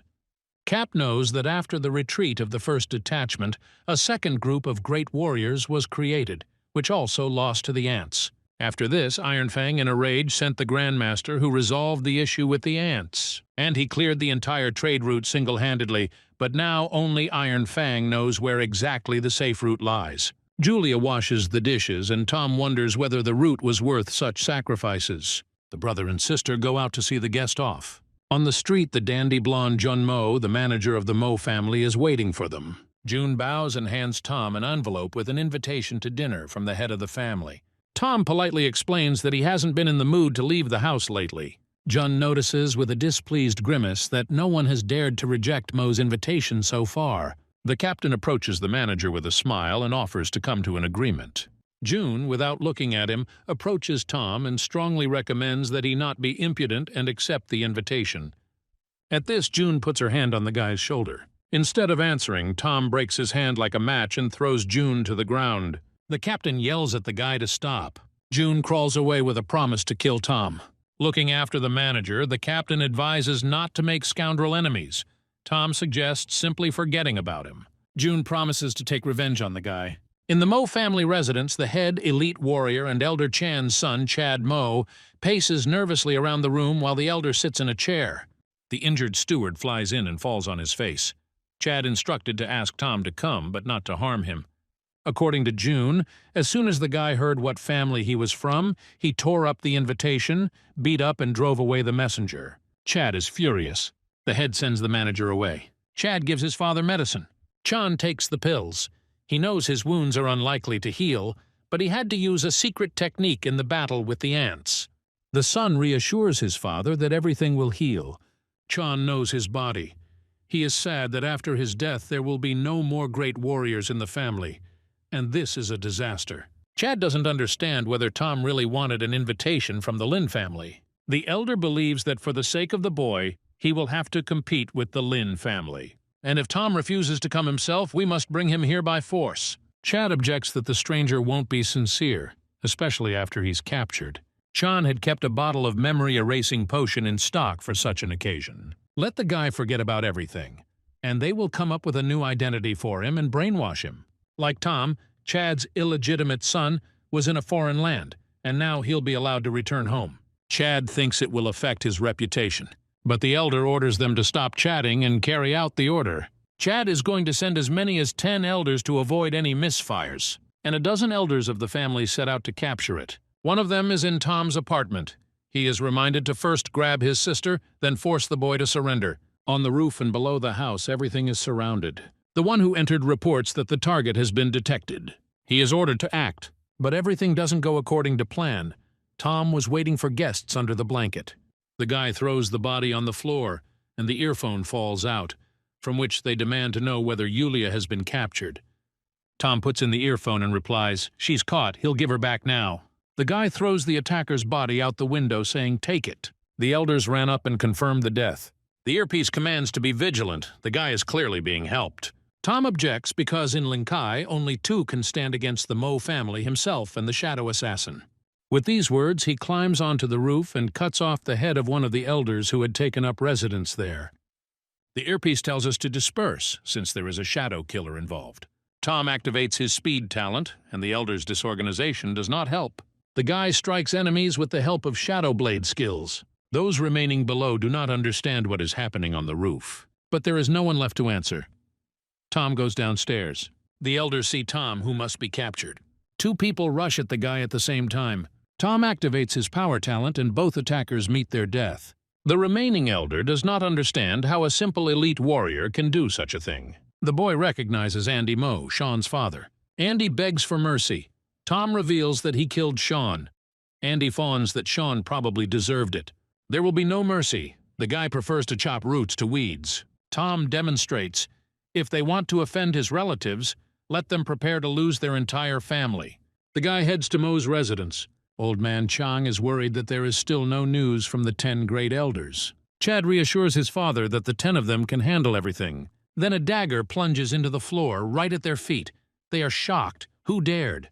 Tom finds it funny that those who sent him to kill are interested in who he is. Chad yells where the 10 elders are. The guy explains that he's in another world and that Chad will join them soon. After these words, Tom jumps up to the leader with lightning speed and cuts his throat with one movement. Chan cries over his son's body. His grief turns to anger at Tom. The guy learns a secret technique that Chan used before escaping from the ants. The elder shouts that Tom will pay with his life for the death of his son. Chan will not calm down even when he scatters the ashes of his son's killer. The Mo family's people come running. They must protect the elder. Tom claims that he also killed the head of Mo, Chad, and that their entire family is nothing but worthless. The elder orders the boy to be beaten to death. People rush to carry out the order, but they run towards their death. Chan is puzzled as to how this guy can act at the level of a great warrior, and Tom understands perfectly well that the secret technique will not work for long. Shadow talent helps to reflect the attacks of the elder. 2 men in dark coats are watching the house. One of them notices that a great warrior with unusual strength is fighting in the mansion. The strangers remain to watch. During the fight, the elder is surprised by the guy's speed, which allows him to completely block the blows. And the old man decides that it is better not to waste his strength, but to go ask for help from the Lin family while the secret technique is still in effect. Chan throws a smoke bomb. A wall of smoke appears in front of him. Tom understands that the old man wants to run away, and he rushes after him. It's impossible to tear yourself away from the elder. Chan believes the guy has high-level speed talent. The elder returns to the mansion. Tom is behind him again. Chan feels that the secret technique is weakening, and soon it switches off completely. The old man falls. He is exhausted and understands that the end has come. Tom approaches, promising a quick meeting in hell with his relatives. Chan begs for mercy, promising in exchange to give up the Mo family's main treasure. The guy allows me to show what we're talking about. The old man finds a glowing ball in his hands, which turns red, and needles fly out of it in all directions. Tom reflects flying darts, and he believes that a fragmentation grenade is quite consistent with the level of meanness of the family. And Chan gloats with all his might, needles with a potent poison, and Tom Khan. The guy will fall at Mo's hand. But Tom activates the talent for restoration. Chan doesn't understand how a simple guy could also have the talent to recover. Tom advises to ask the devil about this. The guy left Windwolf to look after Yulia. Sitting on the roof, the captain starts to worry. Tom, as if he had read my mind, appeared right there. The captain clarifies that the guy has sorted everything out, and the Mo family no longer exists in Ling Kai. They descend from the roof into the apartment. Cap is interested in Tom's plans. He's going to train his sister, but he doesn't know how to optimize the process for the average person. Windwolf explains that it's all about money. Rich families level up their offspring by buying resources. Tom looks into his sister's room, who immediately wakes up and rushes to hug him. Yulia was afraid that her brother might not return. The next day, people gather at Mo's mansion. Everyone discusses what kind of power a person must have to single-handedly destroy a family. Ming, the head of the Lin family, approaches with the great warrior Ed. Lena and the maid are also standing in the crowd. Min didn't think the elder would end up like this. He examines Mo's secret weapon, the Iron Pearl fragmentation grenade. Ed explains that the thing is extremely powerful, insidious, and has a large radius of destruction. It changes the course of the battle. Suddenly activated, it will kill even a great warrior. However, in this case, the enemy not only was not harmed, but also killed Chan with a needle from the Iron Pearl. The few survivors say there was only one killer, with a rank no less than a great warrior of the last phase. Min believes there are no such people in Ling Kai. This could be the work of Iron Fang. During negotiations along the trade route, scouts discovered that a boss monster lived near Iron Fang and would soon become king. That is, a trade route may actually be a migration route. Ming is confident that when the two bases merge, the old and new forces will split into two factions, and Lin should lead the old forces faction. Therefore, the demonstration of the Iron Fang's capabilities must be interpreted in one's favor. Ed will send written invitations to all the families to divide Mo's fortune equally among them. Windwolf's eyes are popping out of his head from the number of elixirs Tom brought, which are worth more than his house. Yulia demands that they be returned if they are real, due to the high cost. The sister accuses her brother, saying that he believed the traders. The brother, tired of listening, simply pours one of the bottles into her mouth. After swallowing the elixir, Julia immediately experiences a very pleasant sensation. Her brother watches her with a smile. Soon Tom is going to go to the Xiao forest, no matter how hard his sister tries to dissuade him. Cap believes that pumping up his powers is now the most important thing. Moreover, Iron Fang sent many residents to Ling Kai due to the threat of the boss monster, and the settlers continue to arrive. Yulia is sad that her brother, who recently returned, is leaving again. Tom asks her not to forget to drink elixirs and train with Windwolf. The captain promises to look after the girl as if she were his own little sister. Then a procession of bikes and cars roars past.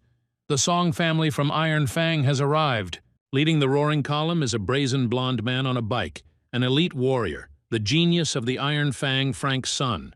According to the guide, he has a high level of cultivation and average fencing. Tom has a bad feeling when he looks at Frank. Cap and Yulia return home and the guy goes to the Xiao forest.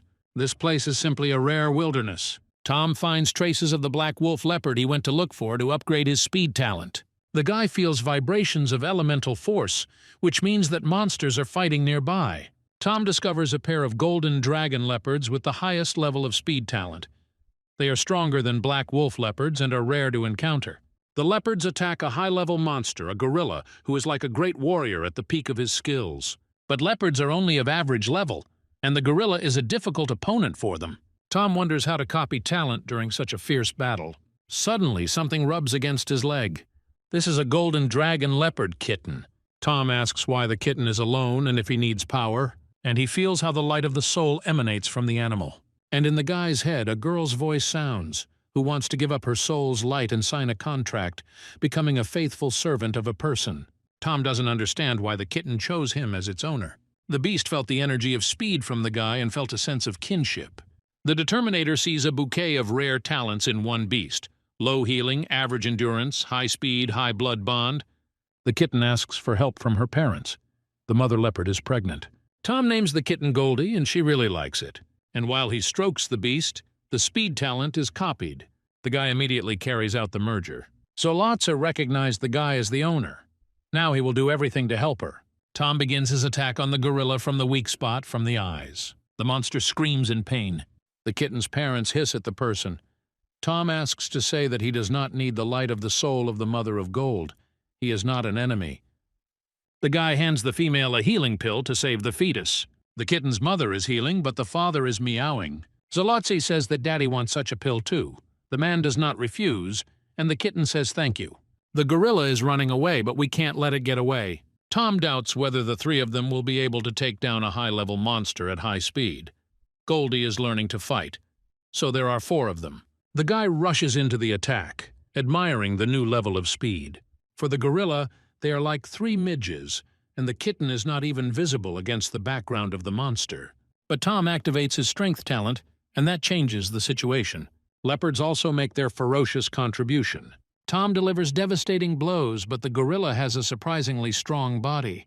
The dying giant emits a beam of light from its muzzle, which hits the leopard. But the gorilla is defeated. Joyful Zolotse jumps on Tom, who did not expect to fight shoulder to shoulder with the beast. The kitten's mother is badly injured and cannot get up on her paws. The guy thinks that her internal organs could have been damaged in the fight, but he has medicine for the wounds with him, which came in handy to heal the beast's internal wounds. "Honey, thanks, Mom is much better now." A pack of black wolf leopards approaches them, growling, and has attracted the gorilla. Tom sees that the pack intends to displace the Golden One's parents from the rank of rulers of the Xiao Forest, but the guy is not happy with this arrangement. The pack doesn't stand a chance. Tom kills the leader with 1 blow. The other animals retreat in fear. Tom raises Goldie above his head and announces that from this moment on, she is the queen. The kitten is slightly stunned by the surprise. Tom advises Zolotet's mother not to walk long distances until she is completely stronger. But the female feels fine and wants to give the person a gift in gratitude. The animals lead Tom to the cave. There is a medicinal plant growing there, the fruit of which will ripen in a month. The kitten's mother wants to give the fruit as a gift. The guy is curious about the effect of the fruit, and he stays with the leopards. After some time, Zolotet's mother gives birth to another kitten. A month later, the plant turns red and smells nice. Tom decides it is ripe and eats the fruit. The guy chokes from coughing and falls, losing consciousness. Darling is in shock. Tom comes to his senses from a headache, but he feels a spiritual force building up in his brain. Only great warriors can have this ability, and he got it at the elite stage.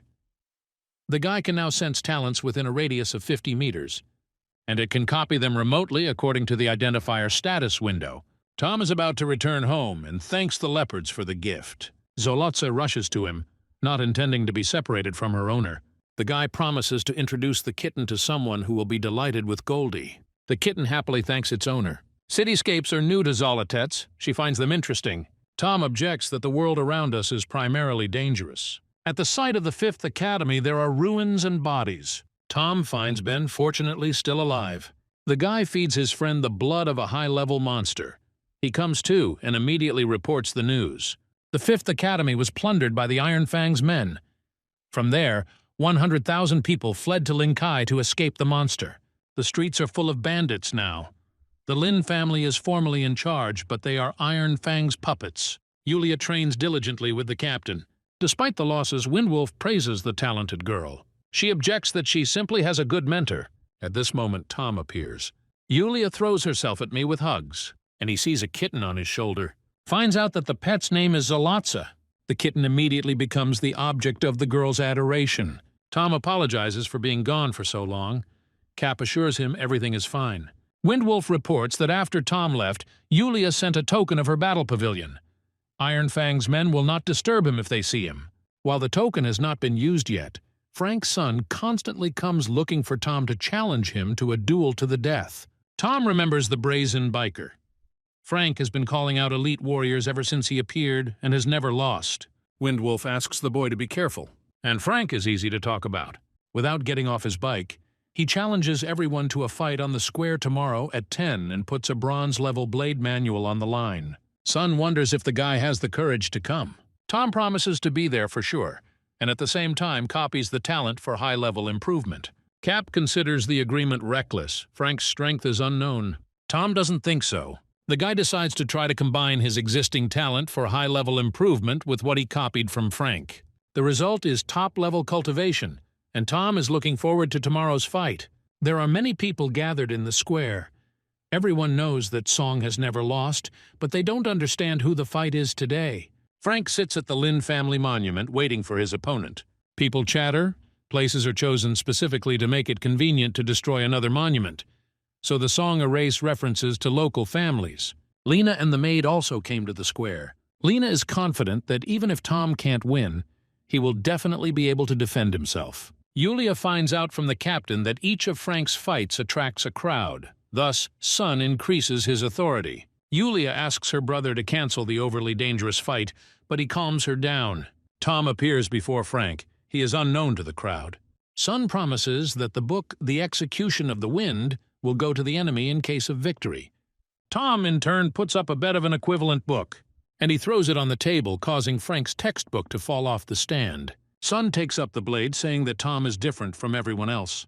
Frank attacks his opponent. The crowd freezes in anticipation. Tom calmly waits for the enemy to approach, and he dodges blows with incredible ease. Sun yells like, "Stop running away like a rat!" Tom does a few more dodges and then responds with one punch. The force of the blow shatters Frank's bones. Sun falls backwards. The crowd's mouths drop in shock. But Frank stands up and says that since Tom is so skilled, he won't hold back either. Yi-song uses his vaunted wind execution. The monument to the Lin family's merits is cut in half like a loaf of bread. Tom dodges without much effort. Min is furious that their family memorial was damaged. Frank can't believe his eyes. His trick didn't work. Tom finally sees the technique in action. Sun realizes that the guy was just dodging to get him to his signature move. Tom finishes him off by saying that he considered Frank as an opponent seriously. He just wanted to see a demonstration of technology. Sun yells that the guy is making fun of him and lunges at him in a rage. And he gets hit with one blow, which breaks the blade. And Frank's son himself ends up pressed into the asphalt. The crowd is speechless with surprise. Tom shakes his hand, saying, "How boring." The maid Julia screams with delight. Lena is convinced that sooner or later she will get the guy into her battle pavilion. Tom takes out the textbook he won. Julia rushes to her brother, who has become very strong, and he asks to teach her so that she too becomes stronger. Ed notes that Tom has won, but Min believes that the Lin family has lost, since their memorial has fallen. Min assigns Ed to guard not himself, but Tom's sister Yulia, because the Song family is unlikely to accept such a situation. Windwolf's house. He finds out that Wind's execution increases the attack sixfold. The guy turns on the identifier, but copying is possible after 30 days. Yulia is diligently punching. Cap watches the girl and thinks that the Song family will definitely take revenge. Windwolf is worried about what will happen to Julia then. The captain puts a combat pavilion token on Yulia's neck and tells her to wear it without taking it off as a talisman. The unsuspecting girl takes the item for just an elegant decoration. The archer comes running. She found out that today, the Songs are buying up property everywhere. Cap figures they're just holding off on mass killing until they get back on their feet. At the captain's house, Ed, wearing a nondescript cap, is looking at the trash. A month later, Ed is in the same place, doing the same thing. When Tom passes by, Ed feels that the boy is studying him with spiritual power, and he doesn't understand how the guy mastered a skill that is only available to great warriors. During this time, the captain found out that the Song family, for the sake of fencing talent in its purest form, did not disdain intermarriage for several generations. Feeble-minded or defective babies were quietly killed. The Song people are not what you would call them. At the warrior market, Frank lures customers into the entrance of the Song family's store with the promise of a 50% discount. Market visitors congratulate Frank. Tom also congratulates him from afar and wishes him a safe journey to hell. Tom comes to the cemetery to see his parents with a bouquet of flowers. He's going to take Yulia from Lingkai to a safer place, so he wants to say goodbye. His mental monologue is interrupted by the appearance of an unknown man, which Tom immediately recognizes as dangerous. Therefore, the attack of an unknown guy does not take you by surprise. The attacker notices that Tom is strong since he was able to defeat Frank. The guy was expecting the dog's son much earlier. He explains that killing the winner immediately after the fight would be suspicious, so he gave him a month of life. There is a battle raging in the cemetery. At some point, they knock over the bouquet that Tom brought to his parents. The aggressor is Frank's first mentor, who is like a son to him. Since the guy hurt him, he must die. Tom picks up the bouquet and returns it to its place. Mentor's son believes that the cemetery is ideal for the boy to be reunited with his parents, and he adds that his younger sister will also soon join the family. The threat to Yulia was voiced in vain. The mentor hastened his end. Before his death, the mentor is surprised to find that the boy has reached the level of a grandmaster. Tom hides the body in a secluded place and examines the trophies. Among them is a book on the curtain of swords technique, and the dagger is better than the one from the killer. The guy returns home because it got dark, and Yulia will be indignant. An old man who has become familiar to us over the past month is walking around the house with a broom in his hands. This time Tom doesn't pass by and invites us in. He readily agrees. At the captain's house, the boy asks his sister to make tea for the guest. She is very surprised. The guest introduces himself, and the captain is shocked. The legendary old man Ed Lin is at his house. Windwolf rushes to help with the tea. Yulia had no idea how kind the teacher could be. Taking a sip, Ed remarks that since he was invited, there must be questions. Tom wants to take Yulia to Lena's battle pavilion.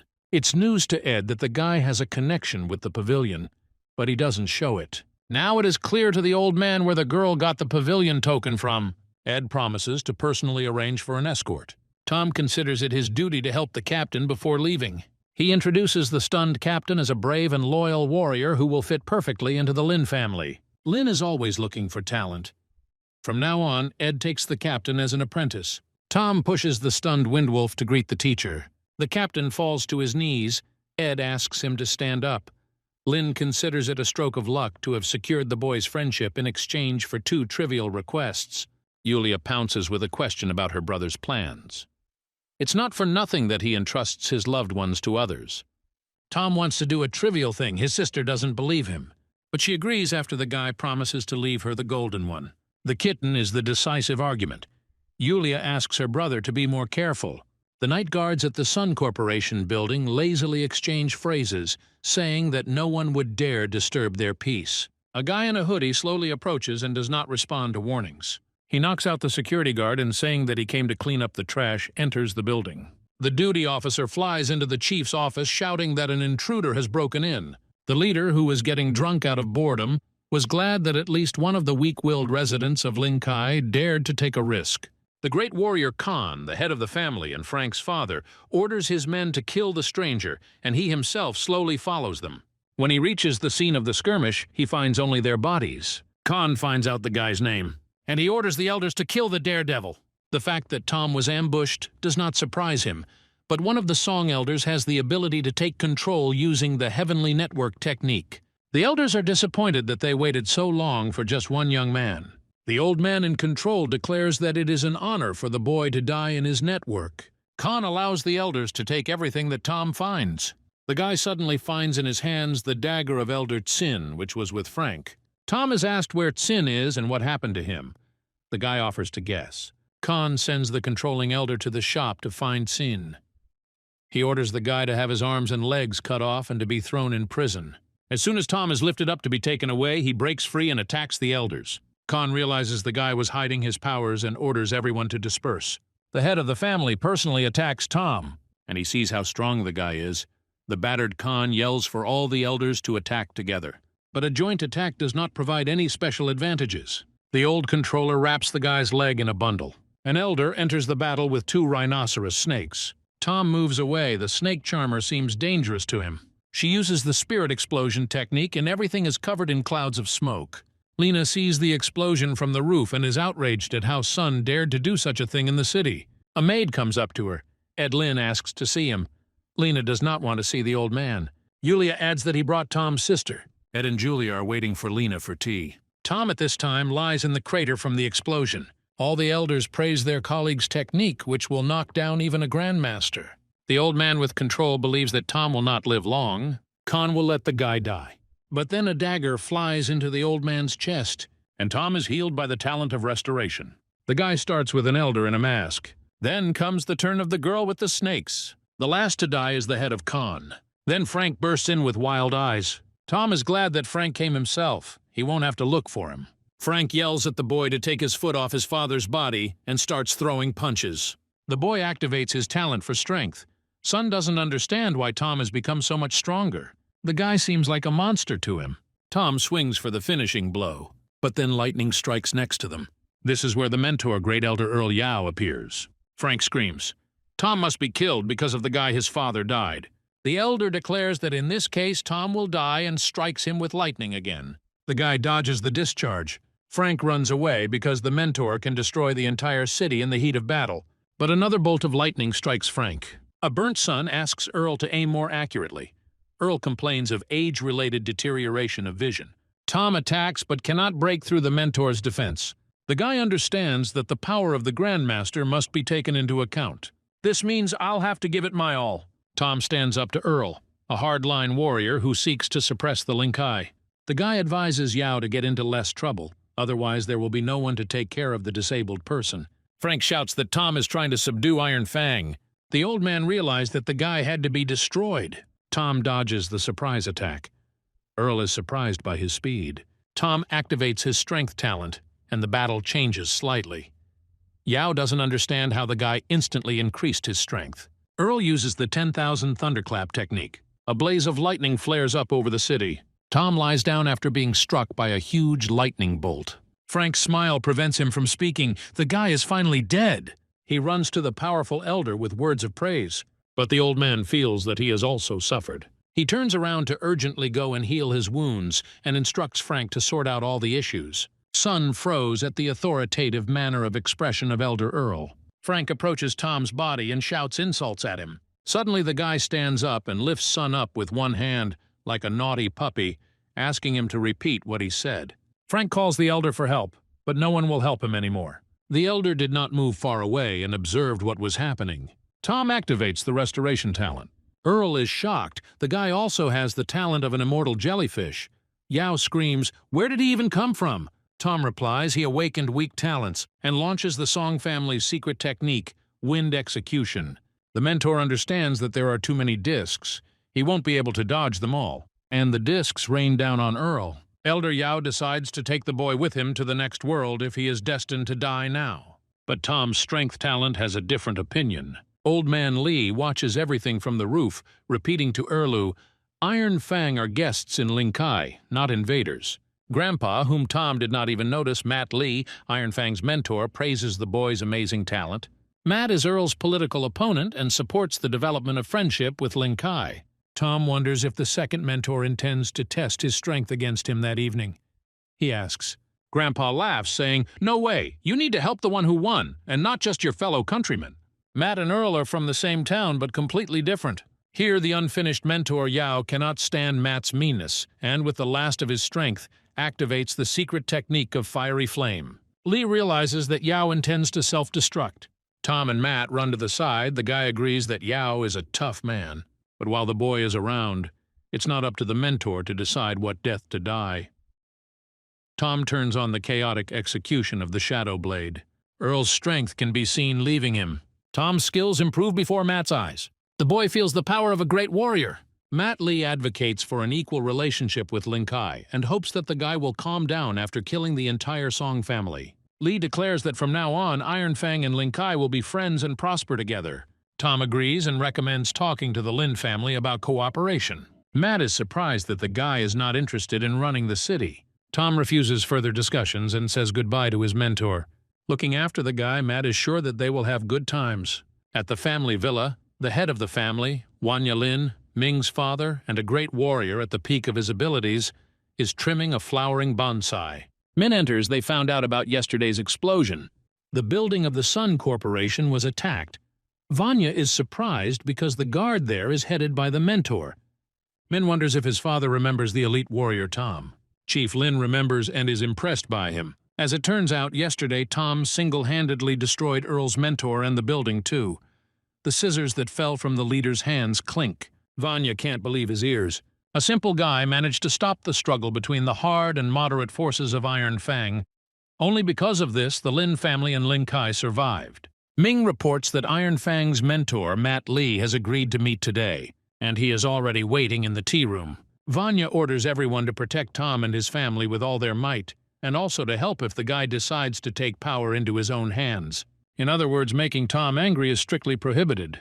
In the battle pavilion, Yulia plays with Zolotets and wonders how her brother is doing. Ed and the captain wait patiently for Lena to arrive. Finally, the lady appears, and he looks at Yulia with all his eyes. And the captain is simply stunned. The girls are like clones, except that Lena has a birthmark. The maid immediately decided that Yulia was Lena's lost twin as soon as she saw her. Ed relays Tom's request for his sister's protection. Lena understands that since Yulia is her copy, it is clear why Tom took care of her after the rescue and carried her in his arms. but out loud she suggests that Yulia call her sister. When Tom comes to the fighter market, Lena meets him personally. After what happened with the Song family, the guy became a big shot in the city. The identifier immediately tells Tom that Lena's cultivation level has changed from high to highest. The guy thinks she's a great woman. Lena gets embarrassed and yells that staring is impolite. And then he immediately suggests going for a walk. Lena finds out that Tom is not interested in the city government. He wants to leave Lin Kai's base for the Sea Demon base. The lady stops in surprise. Yulia immediately rushes to her brother with hugs. He jokes that the grown-up girl is so unrestrained. His sister just missed him. The guy thanks Ed and Windwolf for looking after Yulia. Lena asks to bring Elder June to her office. June clarifies that the lady made the final decision to leave everything to him. Tom thanks Ed for the car. The elder would have rushed with the guy if he had been younger. The captain asks Yulia to train to improve, and she promises. Mrs. Lena appears in traveling attire. The maid is trying her best to catch up with her. Without saying a word, Lena sits down in the front seat. Tom is surprised that she is also going. Yuli will ride behind. Tom notes that if Lena wanted to go on an adventure with him, she could have said so. This irritates the lady, who insists that she needs to go there, but it's more convenient by car. Ed and Windwolf watch the car drive away, confident that the boys have a bright future. Tom drives out onto the track and mentally says goodbye to the Lin Kai base. 2 Yulis are looking after the kitten, but Zalotzi doesn't like strangers. The Marine base will begin testing the secret dimension in 3 months. Lena invites Tom to participate. The boy doesn't understand what is being said. The maid doesn't understand how he became a great warrior then. Alternative dimensions appeared after a catastrophe 100 years ago. People go there through the rifts for rare treasures and in search of adventure. This is an important path for the improvement of warriors. Not just anyone can enter the rift, there is a ranking system. Only great warriors will be able to enter the one that will open in 3 months. The rift itself will destroy everyone of lower or higher rank. Lena's family gave up one place so that Tom could get there. The guy doesn't want to cause so much trouble and would rather refuse. Lena is infuriated by such ingratitude. 100 years ago, there would have been an emergency situation on the highway because the lady grabbed the steering wheel in anger. They stop for the night at an abandoned camp. Lena once again suggests going to the dimension. Tom is not against it, but is afraid to leave Yulia in an unfamiliar city. There is also a martial arts pavilion at the Demon Sea base. Yulia can be left there. In this case, the guy readily agrees. The Marine base is 3,000 kilometers away. The maid asks whether to drive faster or take her time and enjoy the road. Tom and Lena both say that they don't care, but the little sister wants to see the world. It was decided to go slowly and have fun. The pleasures turn out to be unforgettable. The power of impressions is simply off the charts, but the talent of endurance of the average level is copied. The boys are enjoying every moment. The talent of the average level defense is copied. 3 months later, the company reaches the Demon Sea base. The city looks impressive. The 4 go ashore. The city is twice the size of Lin Kai and is divided into districts. Mrs. Lena is being met. She instructs the maid to take Yulia to the pavilion to rest from the journey, and she and Tom go to the area of the Demon Sea base. The guy sees many ordinary warriors who came just to watch. A spatial rift appears in the sky. The guy doesn't understand how to get through such a tiny passage. Lena explains that it is impossible to get into a rift of this size. It has to be broken. A man floats in the air. The crowd cheers for King Hank Yun. Lena notes that soaring in the sky like a bird is truly a royal rank. Hank Yun is a powerful royal-ranked player from the Yun City family. The crowd watches the king's actions. The spectacle is truly impressive. The passage opens to the approving roar of the spectators. The Determinator sees in Hank an elevated talent for improvement and a beginner's spatial talent. Tom copies the sublime level of perfection.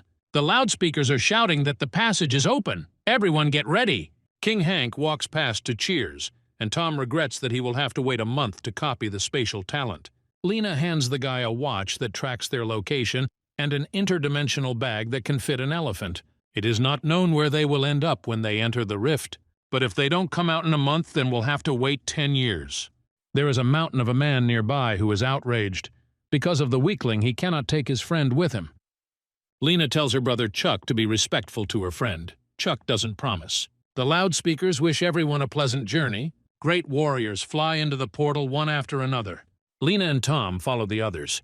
Julia hopes that everything will be okay with her brother. A boy falls from a rift under a crimson sky. He is in a secret dimension, where there is a shaft of 100-year-old spiritual ginseng around, which was given to him by the golden dragon leopards.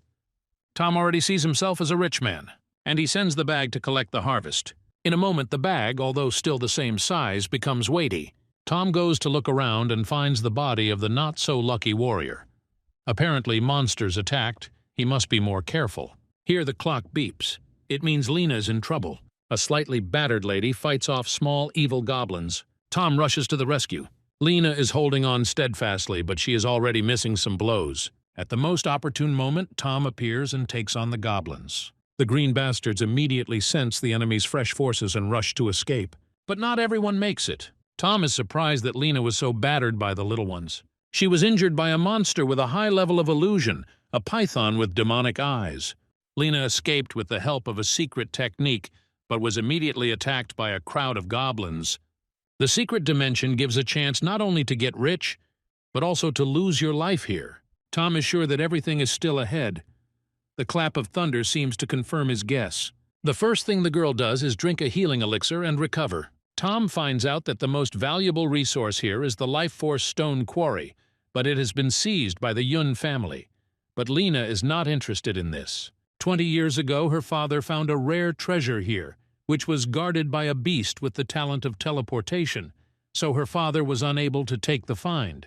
Since then, Lena has been walking towards that treasure all her life. Tom is delighted that there is a beast of calamity with the talent of teleportation living here. Lena's father believed that the beast had a mid-level spatial talent, which was very dangerous. King Hank was only a beginner.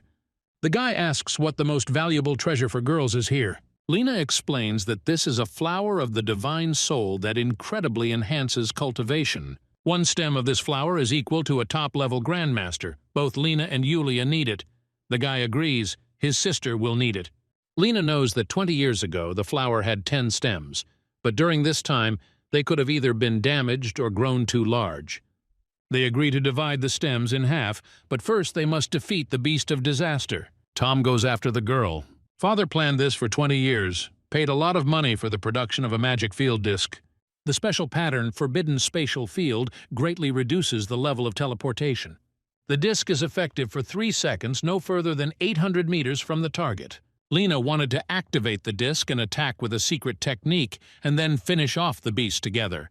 But she had already used the technique to get away from the python. Tom promises to do everything he can. The guys arrive at the right place. In the mountain cave lives the beast of disaster, and the flower of the divine soul also grows there. Lena asks to wait while she sets up the disc spell. But the beast detects them with the help of spatial ability. The Determinator calls the monster a teleportation bat with a high level of blood talent, a medium level of spatial talent, and a medium level of gigantism talent. Tom undertakes to distract the beast while Lena works on the spell. The talent for teleportation is amazing, but it is different from the talent for speed, and Tom immediately heals the wounds he receives. Meanwhile, Lena is conjuring with the disc. Tom fights the beast. Every second makes the guy sweat. Finally, Lena activates the disc. The beast goes berserk and activates gigantism. Lena screams at Tom to take advantage of the chance. The disc will stop working now. With one blow, the guy cuts off the monster's head. The disc breaks. It's a pity that it's a disposable thing. Lena attacks the guy with accusations that he hid his power from her. He denies it, saying that gigantism simply made him an easy target. The girl puts aside the arguments and rushes to the cave. Tom first places the monster's carcass in a bag. Lena discovers 8 divine soulflower sprouts in the cave, 4 of each. Tom smells a strangely familiar smell, like when he came with the kitten for fruit. Lena is tempted to leave, the guy insists. There is something else in the cave. Having identified the source of the smell, he activates his strength talent and pounds on the wall. And another secret cave opens, in which the golden lotus grows. This flower is rarer and 5 times more expensive than the flower of the divine soul. But it is not bought unless some rich person wants it. The golden lotus is applied to innate talent, revealing its new levels. The talent seems to evolve. The guy is interested in what facets the flower will reveal in his innate ability to copy talents. Tom jumps for a flower. Lena is surprised how he was able to rip it off. The guy offers a deal. 3 soul flowers, and he takes the whole lotus for himself. The girl realizes that the 3 flowers are worth more than the lotus and the carcass of the beast of calamity. But she decides to teach the guy a lesson and reluctantly agrees. Lena is pleased that she got 7 flowers. This should be enough for negotiations. Tom eats the golden lotus. The status window congratulates you on unlocking your second copy talent. Tom can now copy twice a month. In addition, the guy can detect talents within a radius of 500 meters. Since this is the case, he takes out the carcass of the beast of disaster from the bag and initiates a fusion with a mid-level spatial talent. It turns out that spatial talent, in addition to teleportation, includes spatial perception, spatial mark, and pocket inventory. With a pocket inventory, a guy's things will always be safe. Tom comes out of the cave and sees how much the sleeping Lena resembles his sister. The girl wakes up and Tom thanks her for looking after him. Lena is about to leave the secret dimension.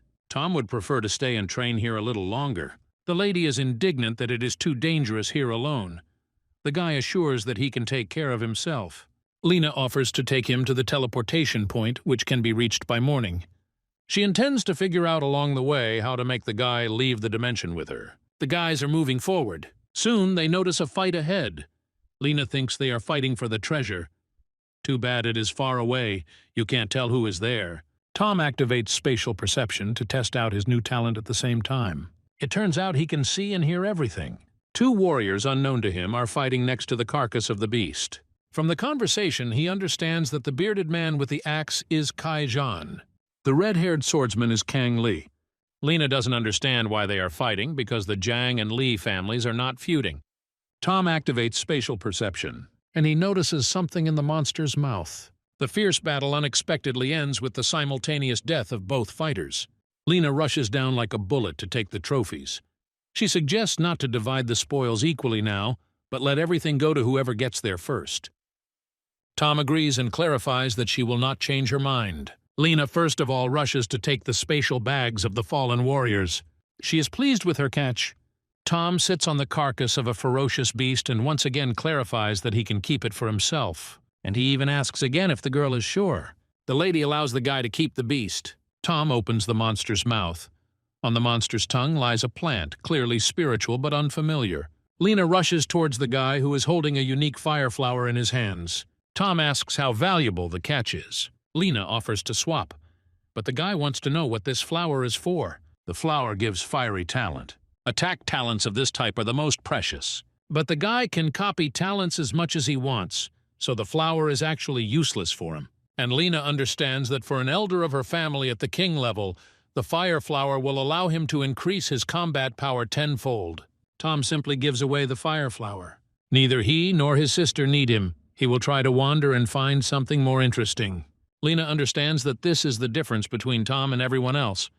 Some die fighting for the flower, others simply give it away. The girl is sure that great achievements await the guy in the future, and Tom believes that Lena will be indebted to him after such a gift. They come to the teleportation gate. Lena clarifies that the guy wants to stay. Tom gives the divine soul flower to his sister. Lena reminds that you can stay no longer than a month, but the closer the end of the term, the more dangerous it is to go back through the portal, and advises to avoid representatives of the Yun family. Among them there is a monarch-level expert. Lena will wait for the young man to return. The guy smiles sweetly in response and waves his hand. The girl flies into the portal with the thought that soon Tom will be able to develop faster than her. She intends to improve more so as not to be left behind and watch the guy from the sidelines. Once Lena's figurine disappears, the dead weight is lifted and Tom can reveal his powers. Lena returns from the secret dimension 2 days later. Onlookers believe that only weaklings who have no treasures return so quickly. A stately man pushes everyone aside. He rushes to Lena with questions about what happened and why she is so injured. She wants to go home first. King Hank watches from the rooftop and decides that the descendant of the Air family probably ran away from the monster, meaning without treasure. Hank continues to wait for his cash cow loaded with treasure. Uncle Ben Air can't understand why Lena only has superficial wounds. She says that experts are waiting in ambush at the portal to collect the treasures obtained in the secret dimension. She just pretended to be injured to deceive them and pass by calmly. Lena was able to find the fire flower and wants to ask for a favor. Ben asks what she wants. Lena wants to see the family elder. Ben is shocked. Lena understands that the difference in family status does not allow her to see the elder, but she insists. Otherwise, it threatens to destroy the flower of fire. Ben will take care of everything that needs to be done. Lena comes out of the bathroom with pleasure and wonders how Tom is doing. Tom gets bored killing monsters because no one can stand up to him. In the morning, Lena is invited to the Air family's meeting room. The elder praises the girl for obtaining the fire flower.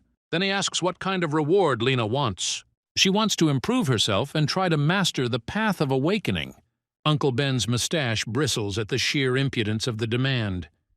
This is the foundation of the Air family, and even he is not allowed to comprehend the path. Lena is willing to give away 6 divine soul flowers to the family's disciples in exchange for the opportunity to learn this technique. The elder notices that the aura of the path of awakening has almost disappeared, and those who tried to comprehend it have died. But Lena wants nothing else. The ancestor activates his monarch aura, and Lena is carried out of the hall by a wave. The elder is surprised that the girl dares to negotiate with him. The girl understands that no matter how much she trains, she will not be able to jump higher than the Grandmaster. She is not satisfied with her own potential. She longs to become stronger.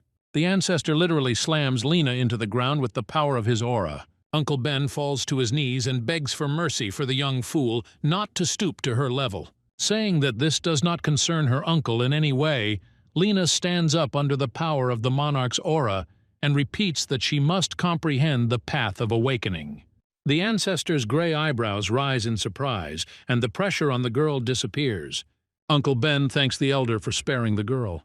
Without looking at Ben, the ancestor gives Lena a personal secret mark with which she can study the path of awakening. Lena smiles, looking at the treasured thing. Ben wonders why the ancestors allowed Lena to study the path of awakening.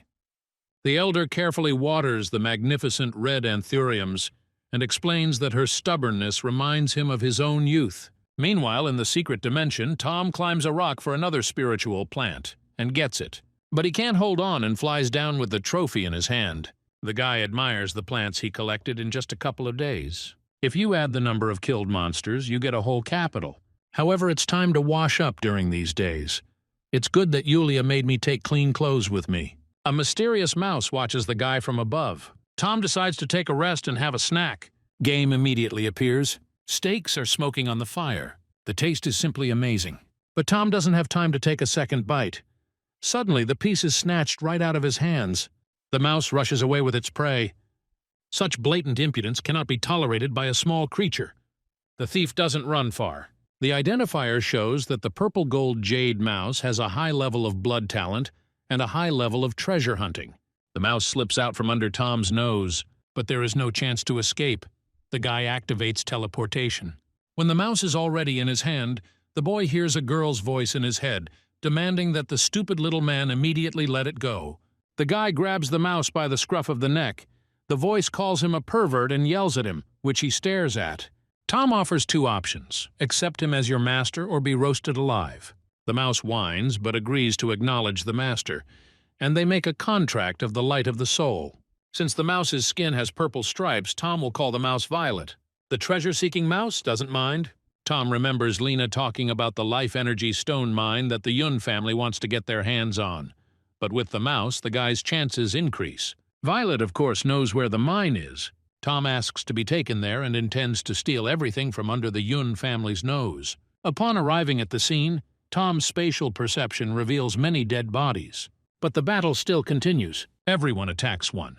The defender uses Rockfall, the forbidden curse of the Earth Elemental. Very effective, the warriors are showered with a hail of stones. Then comes Earth Splash, also successful. There are 2 left. The one who defended against the Yun family members, Lance Ham with a high level of Earth Element talent and an average inspection talent. And the swordswoman Fanny Yun with a high level of Wind Radiance and Supreme Cultivation. Fanny is determined to have some fun with Lance, who was once the genius of the Ham family. The girl attacks, saying that all of Lance's treasures now belong to Yun. Ham suggests a test of strength and uses the diamond scepter of the secret curse of the Earth Element. But to Lance's surprise, Fanny casts the Windbreak talent on the sword, and it instantly pierces any objects. The diamond scepter won't help. Ham casts Rain of Splitting Rocks. The girl hides herself with the help of a magic field. The stones don't cause her much harm. Lance uses Heavenly Descent. Fanny is impressed. A first-class Earth element is rushing towards her. But with the help of her speed talent, she manages to dodge the boulder and activates the white blade of the forbidden language of wind. Lance falls to the ground. Fanny clarifies that the ore vein is in the cave behind Ham. Lance struggles to his feet. He spent 10 years in the secret dimension to find this place. Ham can't let Yun take him. Tom fails to locate the ore vein using spatial perception. Fanny states that Lance cannot protect the find and takes out a spirit plant, which she intends to eat in order to kill Lance. Ham understands that the spirit rebirth grass will enhance Yun's talent, but in this state her body may simply not be able to withstand it. But Fanny is a risky girl. She swallows the plant and immediately falls down. But soon she rises confidently to her feet. Her cultivation has advanced to the transcendental level, the wind blade and speed to the highest. Yun promises to leave Ham's corpse intact if he begs for mercy. But Lance may not lose, despite the girl's improved talents. Fanny attacks, her blade piercing Ham. Yun laughs that the genius of the Lance family has turned into a non-entity. The wounded man believes that even though she defeated him today, she herself will sooner or later become a stepping stone for another warrior on the path to perfection. Fanny thinks that the loser is talking nonsense because her family is the strongest in the city. They have a monarch and no enemies. She goes to the cave. Bleeding out, Lance thinks that his life is coming to an end. Suddenly, a strange guy appears in front of him and asks how he feels. The stranger does not name him, but hands him a bottle of healing elixir. But all of Lance's internal organs are destroyed. He will not survive. He clarifies that the guy also came for the mine. Tom wonders what's wrong. If everything were normal, Lance would have worked out the entire vein long ago. The life energy stone mine is guarded by a supreme monster. The monster dug a bunch of tunnels in the cave from which no one has ever returned. The real mine can only be found with a purple mouse. Lance spent 10 years trying to find the treasure-seeking mouse. Then Violet climbs onto Tom's hand. The dying man does not believe his eyes, and Violet even stood on her hind legs. The mouse jumps onto Lance's knee. Ham feels like he wasted 10 years of his life in this dimension. He tries to pet Violet, but there is no strength left. Lance dies saying that fate played a cruel joke on him. Fanny sees many tunnel entrances in front of her and decides to just go at random. Tom buries Lance Ham and wishes for his soul to find peace. Fanny wanders through the tunnels as if through a labyrinth. Suddenly, a monster attacks her. Yun is outraged that there was no mention of a top-level predator in the intelligence data. Tom hears that the battle has already begun. The Yun family will just distract the monster. And Violet, like a hound, picks up the trail. An underground river leads to the real tunnel. The mouse explains that the caves are a trick, and the real entrance is through an unsightly pond. Without someone like her, the entrance cannot be found. A man and a mouse dive into the water. Tom sees an underwater tunnel. The entrance is clearly there. Fanny's sword breaks. She couldn't even properly fight the monster. The beast turned out to be unusually strong. Yun believes that she has no choice but to use her trump card, a monarch rank artifact. The girl crushes the glowing bead and uses the wind skill Piercing Strike. The monster seems to be pierced through by a giant needle of light. Tom and the mouse feel a powerful surge of energy. It's clear to the guy that something has gone wrong.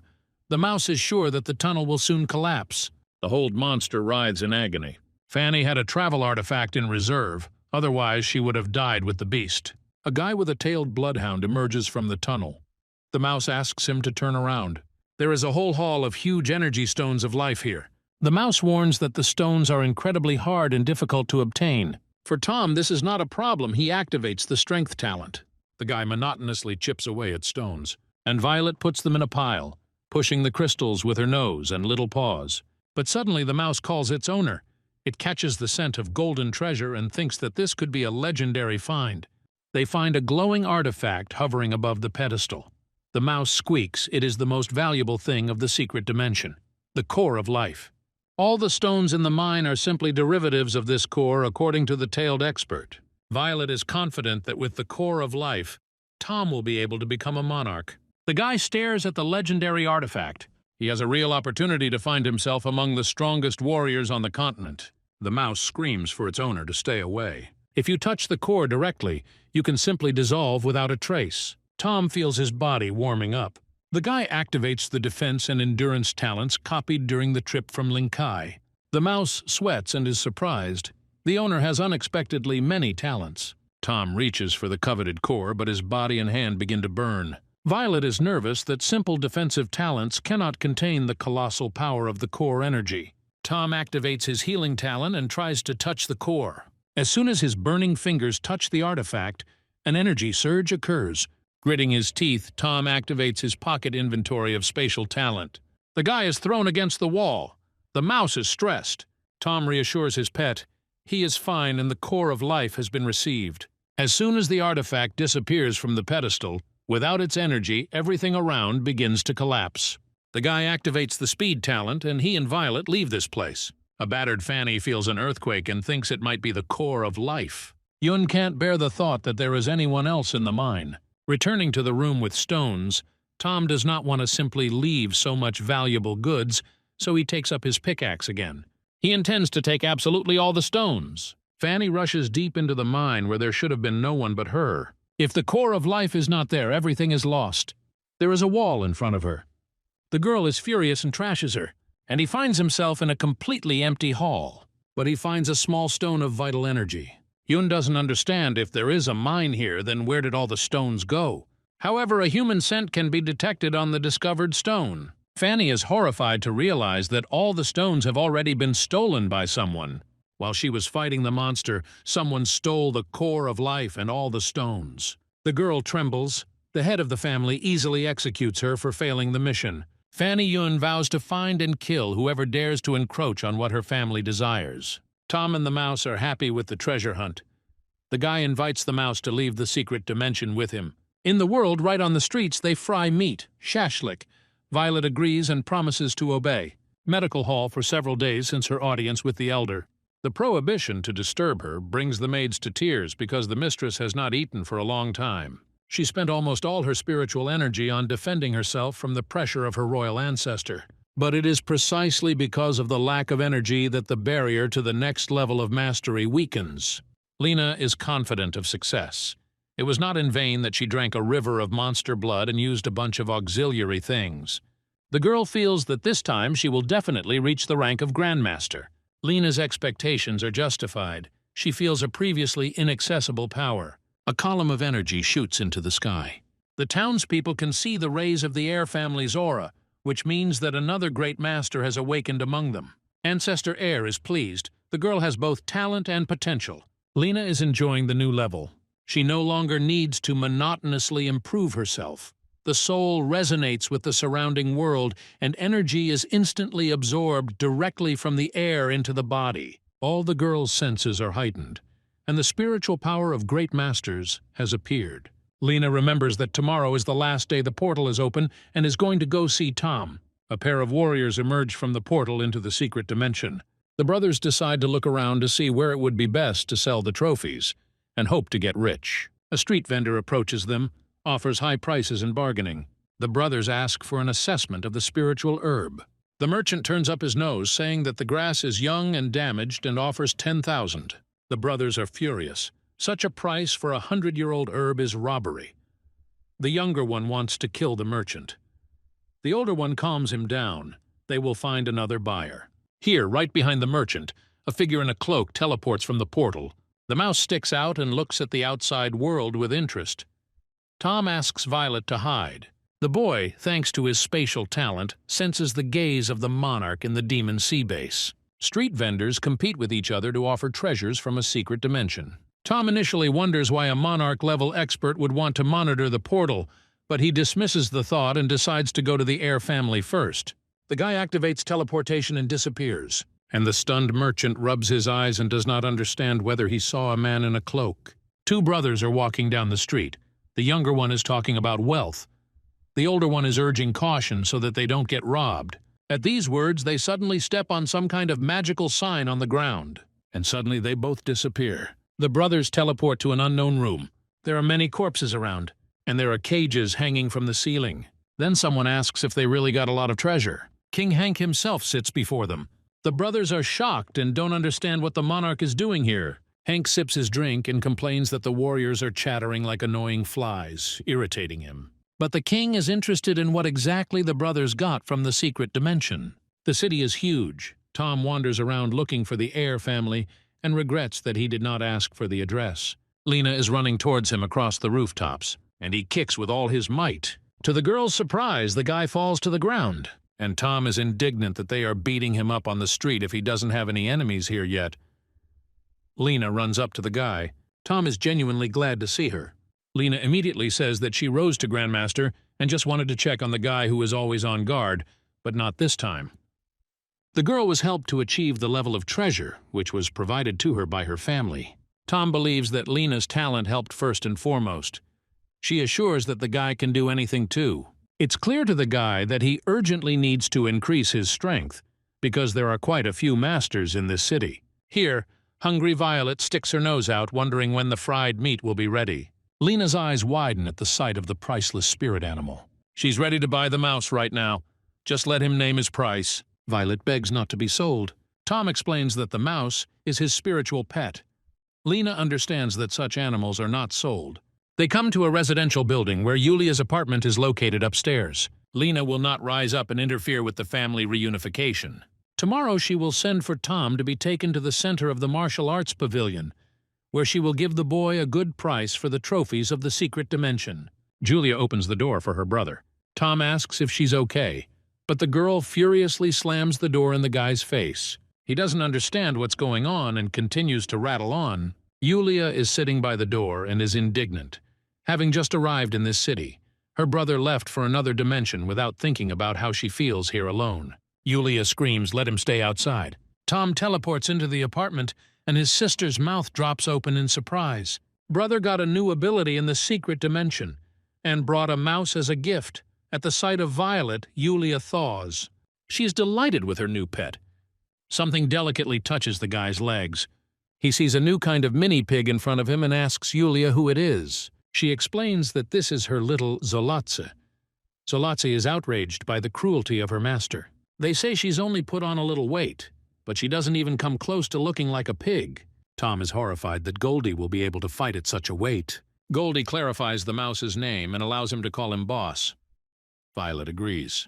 Tom enjoys taking a hot shower. Since Yulia is now in charge of Violet, the guy copies the mouse's high-level search talent.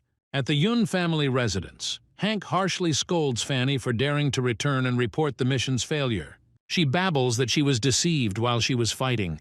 The core of life and all the stones were stolen, and she didn't even see who it was.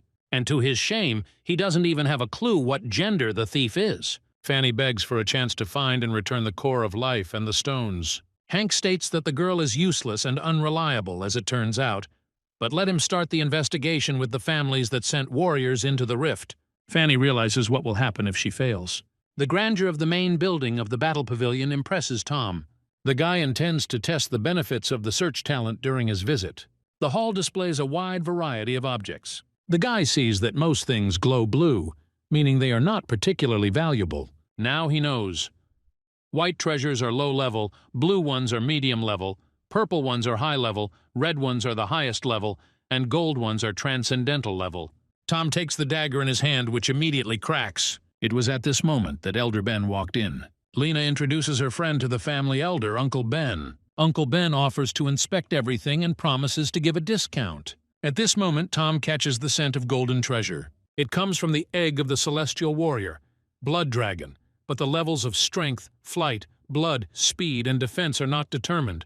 The guy is pulled out of his delight by new sensations by Lena, who is interested in what he is dreaming about. She asks to tell Tom right away what he needs, so as not to delay the elder. The guy explains to Uncle Ben that there are only low-level things in the hall, and he wants excellent ones. Price does not matter. The elder assures that they have everything from unusual weapons to cultivation techniques and rare treasures. If only the buyer had the money.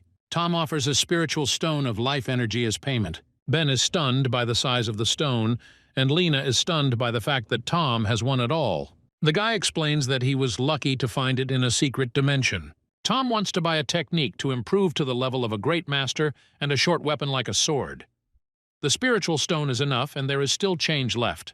Uncle runs off to the treasury to hide a magnificent catch, the likes of which he hasn't seen for a long time, a spiritual stone, and to bring the order.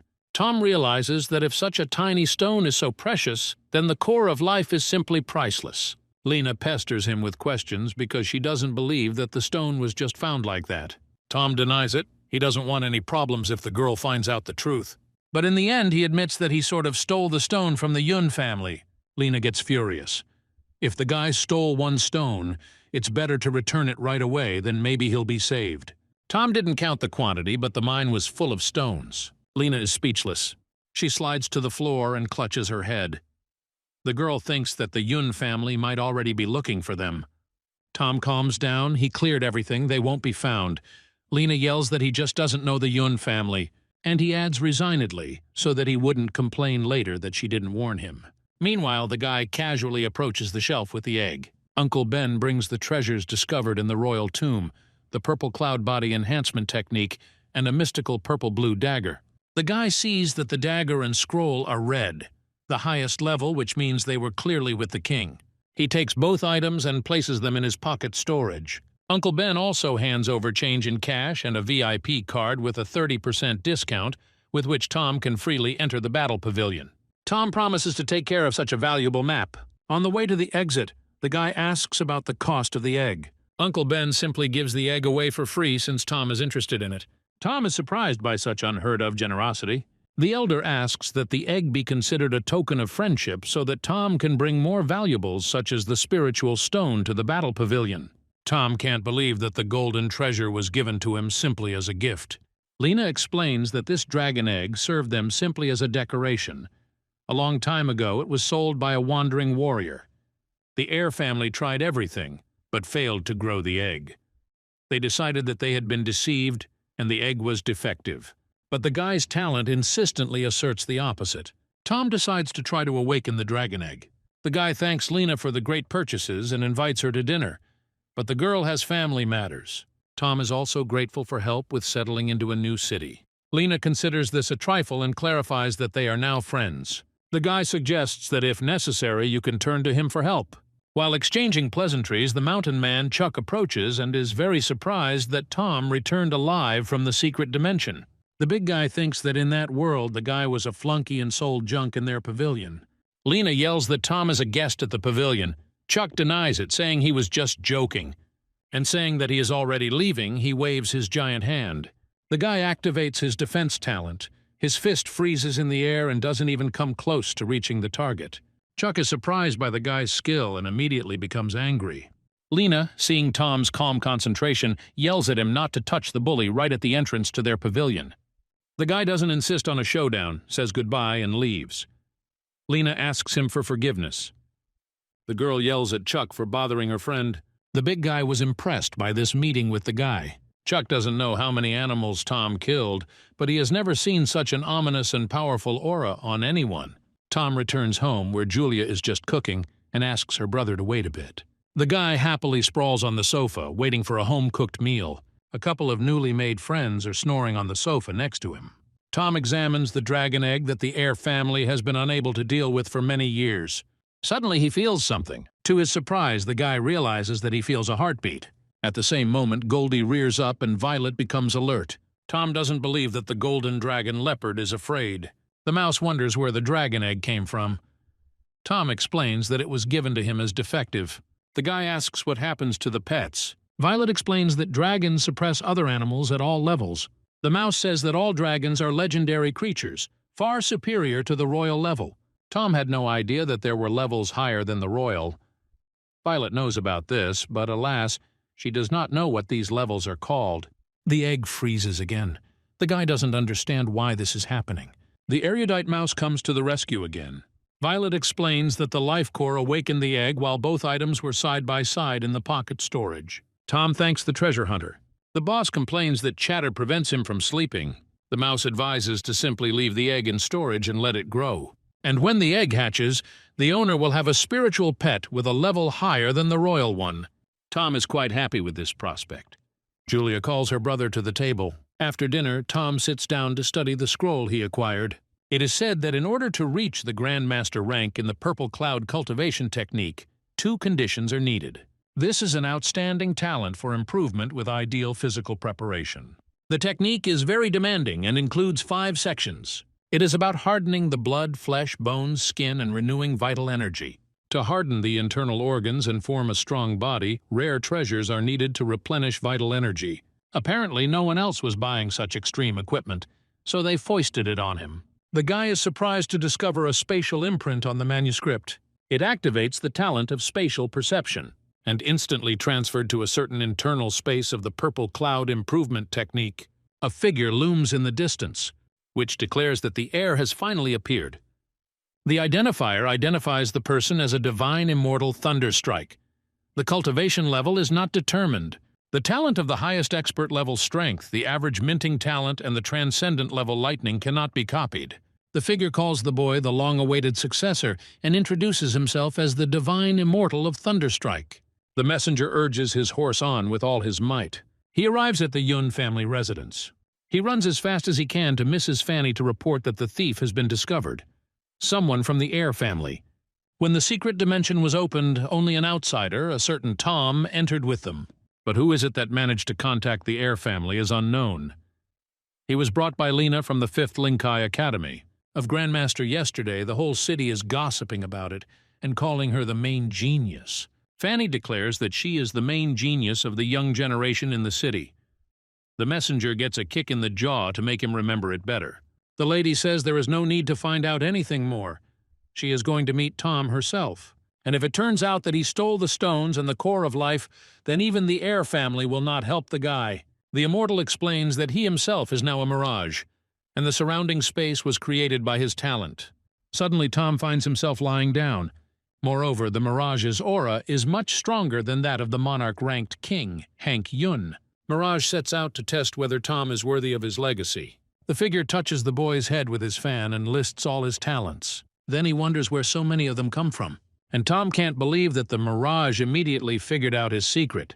The guy can't believe that someone could see all his talents. Mirage assures that having many talents is a unique phenomenon, but the outcome depends on the opportunities that appear on the path of improvement. The immortal is not interested in the guy's secret. Tom is interested in his level. Mirage insists that the boy should not delve into his affairs. Only someone with a rare spatial talent could have discovered his engraving on the scroll. The immortal wishes to give guidance to talented descendants. Since the boy has many talents, he definitely meets the criteria. So Mirage came up with the best way for Tom to become a grandmaster. It's a shame that the guy's diverse talents include some mid-level and low-level skills. Using a low-level talent in combat will hurt and may give the enemy a chance. Tom decides to be more careful when copying talents in the future. Mirage continues, the more low-level talents, the slower the guy grows. There is only one way out, to improve all talents to the highest level. The guy didn't know this was possible. Mirage explains that talent can be increased as long as there is a lot of combat experience with it. This time, the incarnation of the divine immortal will help the guy. Mirage snaps his fingers. They find themselves in a huge hall. Tom sees an engraving of a spatial reverse flow room. In this room, the flow of time is changed. An hour here is equal to a month in the outside world. Mirage explains that this feature can only be used once. If the guy leaves now, he will never be able to come back. If Yun learns about the core of life, he can only protect his sister by becoming a grandmaster. Leveling up is the most important thing now. Tom agrees to stay and improve his talents. The Mirage disappears with the words, if the guy is lucky. Then after the monarch level, he may have a chance to become worthy of beholding the immortal in the flesh. He found a suitable opponent for Tom. The guy can fight for his own pleasure. Grandmaster level monster appeared. The monster is incredibly fast. Moreover, the creature is extremely strong. Tom remembers that he found himself in this room around midnight with 6 hours until dawn. Julia would be scared if she saw him unconscious on the floor. That means he only has 6 months to sort everything out here. A large city like the Demon Sea base wakes up with the first rooster crow. The first shoppers are walking around the morning market. Hunters bring in their nightly catch for sale. Someone, to everyone's envy, managed to single-handedly bring down a silver-mooned wolf. Julia is sleeping and calling for her brother in her sleep. The pets are sleeping sweetly side by side. Tom lies unconscious on the floor with the violet cloud scroll in his hand. And at the same time, he fights a fierce monster for half a year. Talent of the highest level of strength shows itself well. Now the monster is getting it in no small way. Tom realizes it's time to wrap things up. The combat-type talents are fully elevated. According to the determinant, speed, blade, shadow, recovery, highest level defense, highest improvement, and middle level spatial talent. Outwardly, the guy has matured greatly, although he is overgrown and has the remains of clothing like a ragamuffin. He uses chaotic strikes and sword control. Victory over the monster is approaching with every passing moment. Tom activates Shadow Elimination. This becomes the final chord of a 6-month battle. The enemy is finally defeated. The morning is just in full swing. Tom opens his eyes to reality and breathes a sigh of relief. Yulia just enters the room asking if he is awake. He yawns and suggests going to a nearby shop to have breakfast together. They cook delicious food there. Tom, who hasn't seen his sister for almost half a year, hugs her. She is surprised and asks if he had a nightmare. It seems to her brother that he hasn't seen her for a long time.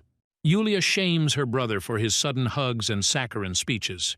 He readily asks for forgiveness. The sister is going to go to breakfast herself. Tom reminds her that she wanted to go together, and in general he suggests dedicating the whole day to shopping for whatever she wants. At the word shopping, Yulia's eyes light up with delight and she runs off to get dressed. And Tom enjoys his new powers, which have greatly increased after his fighting talent has risen to the highest level. The guy feels that he is just a little bit away from becoming a grandmaster. Brother and sister are walking around the city. Yulia suggests inviting Lena and Yulia to dinner sometime to thank them for their help. Tom agrees. Pets also walk with their owner, which Yulia drags along. The guys are impressed by the city fountain. They have never seen anything like it before. In the evening, they go into a place. Tom drinks, and Yulia grumbles that he shouldn't get drunk. She won't drag him home. The brother and sister admit that they haven't relaxed as much as they did on this wonderful day in 100 years. At this time, Fanny Yun breaks into their apartment, but he sees that the guy apparently is not at home. Yulia returns home alone and grumbles that her carefree brother let her go alone, and he entrusted her protection to little Zolotets. He simply said that he would go buy something and would be back soon, and that Yulia should go home and rest. The girl starts to freeze, so she speeds up. Fanny and her assistant watch Yulia running from the gateway. The assistant mistakes Yulia for Lena Air. Fanny explains that she is an ordinary warrior, just very similar to Lena. Suddenly, a worried Violet looks out of the bag. Julia asks the mouse to hide. Tom said that no one should see the animal. Violet squeaks insistently and anxiously, spreading her ears. A stunned Fanny recognizes a rare spirit animal. Tom came to the main building of the battle pavilion and bought a pill to cleanse the bones of the fighting warriors. Yulia gives away a pill for free to a VIP client. Tom thinks the pill will help Yulia improve. Yulia suggests finding a warrior skills textbook for her namesake. She sends an assistant to get the textbook. Here in Tom's head, he hears Violet's frightened voice, screaming that the Yun family is here and the owner urgently needs to return. Tom drops all his shopping and runs to the exit. His sister is in trouble. He will come back for shopping later. The guy activates teleportation and disappears in the middle of the store in front of Yulia. An assistant comes up with a book and asks where the customer has gone. Yulia immediately sends an assistant to the family to report that Tom's younger sister is in danger and that they should send someone to help. Tom rushes with the thought that he will kill the entire Yun family. Before Yulia's eyes, her little Zolotzi turns into a rearing adult golden dragon leopard and stands up to protect her master's sister. Julia asks who the unknown girl is. Fanny says that it would be better to ask Julia's brother about this. She says she's just looking for a little rat who stole something from her. It's raining. Tom runs to the place where he last felt a spiritual connection with Violet, but Yulia is not there. But Zolotza lies wounded. Tom rushes to his pet. The leopard trembles and asks for forgiveness for his uselessness. Yulia was taken by 2 people. Violet runs out to the guy with a squeal. The mouse also asks for forgiveness for not being of any help in the fight. Tom thinks that he is the only one to blame. His sister shouldn't have returned alone. First, he sends Zolotzi to the pocket storage to recover and rest. Then he intends to kill the entire Yun family. Here a gloomy Lena appears. The kidnapped Yulia is thrown into the Yun family's underground prison.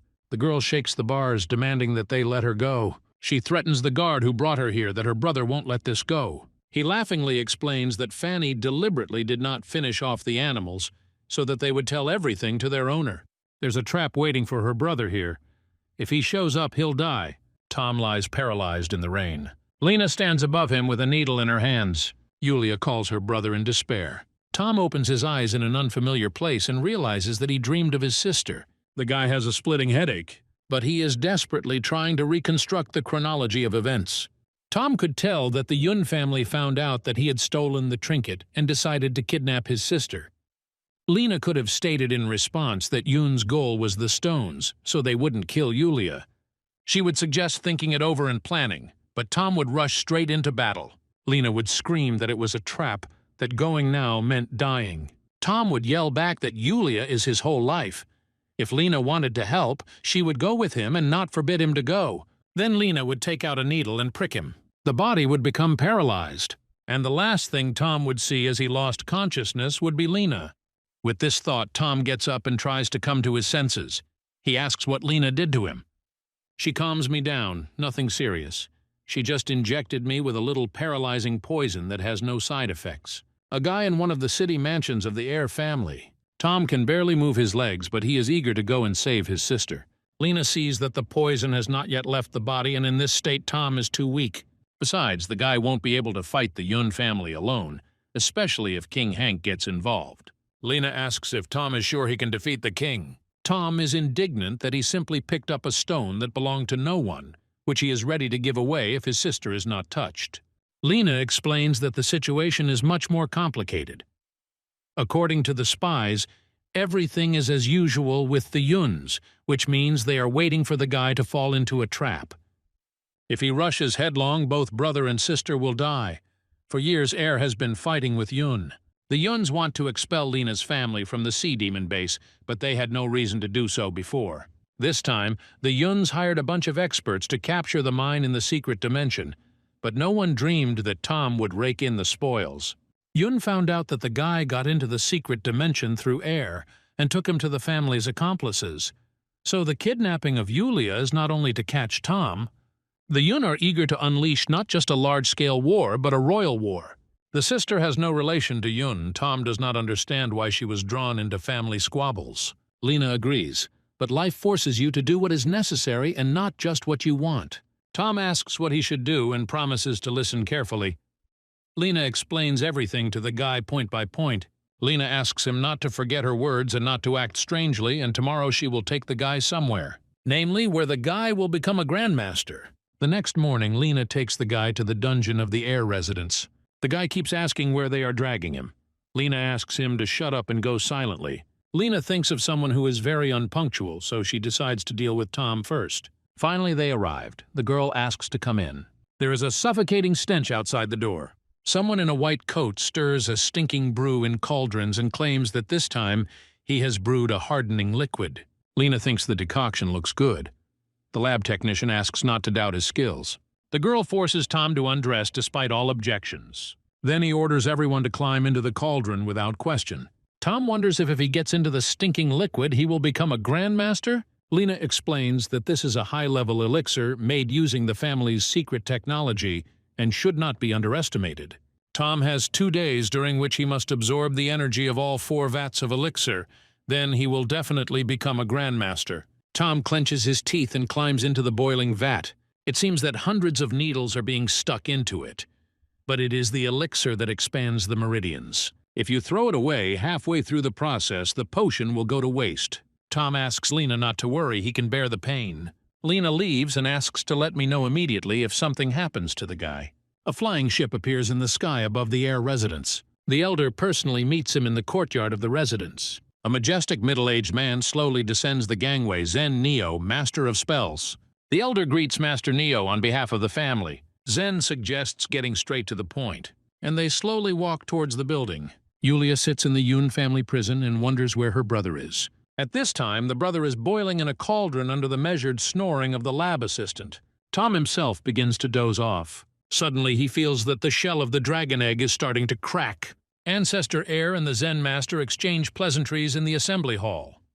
The ancestor asks for help for his family.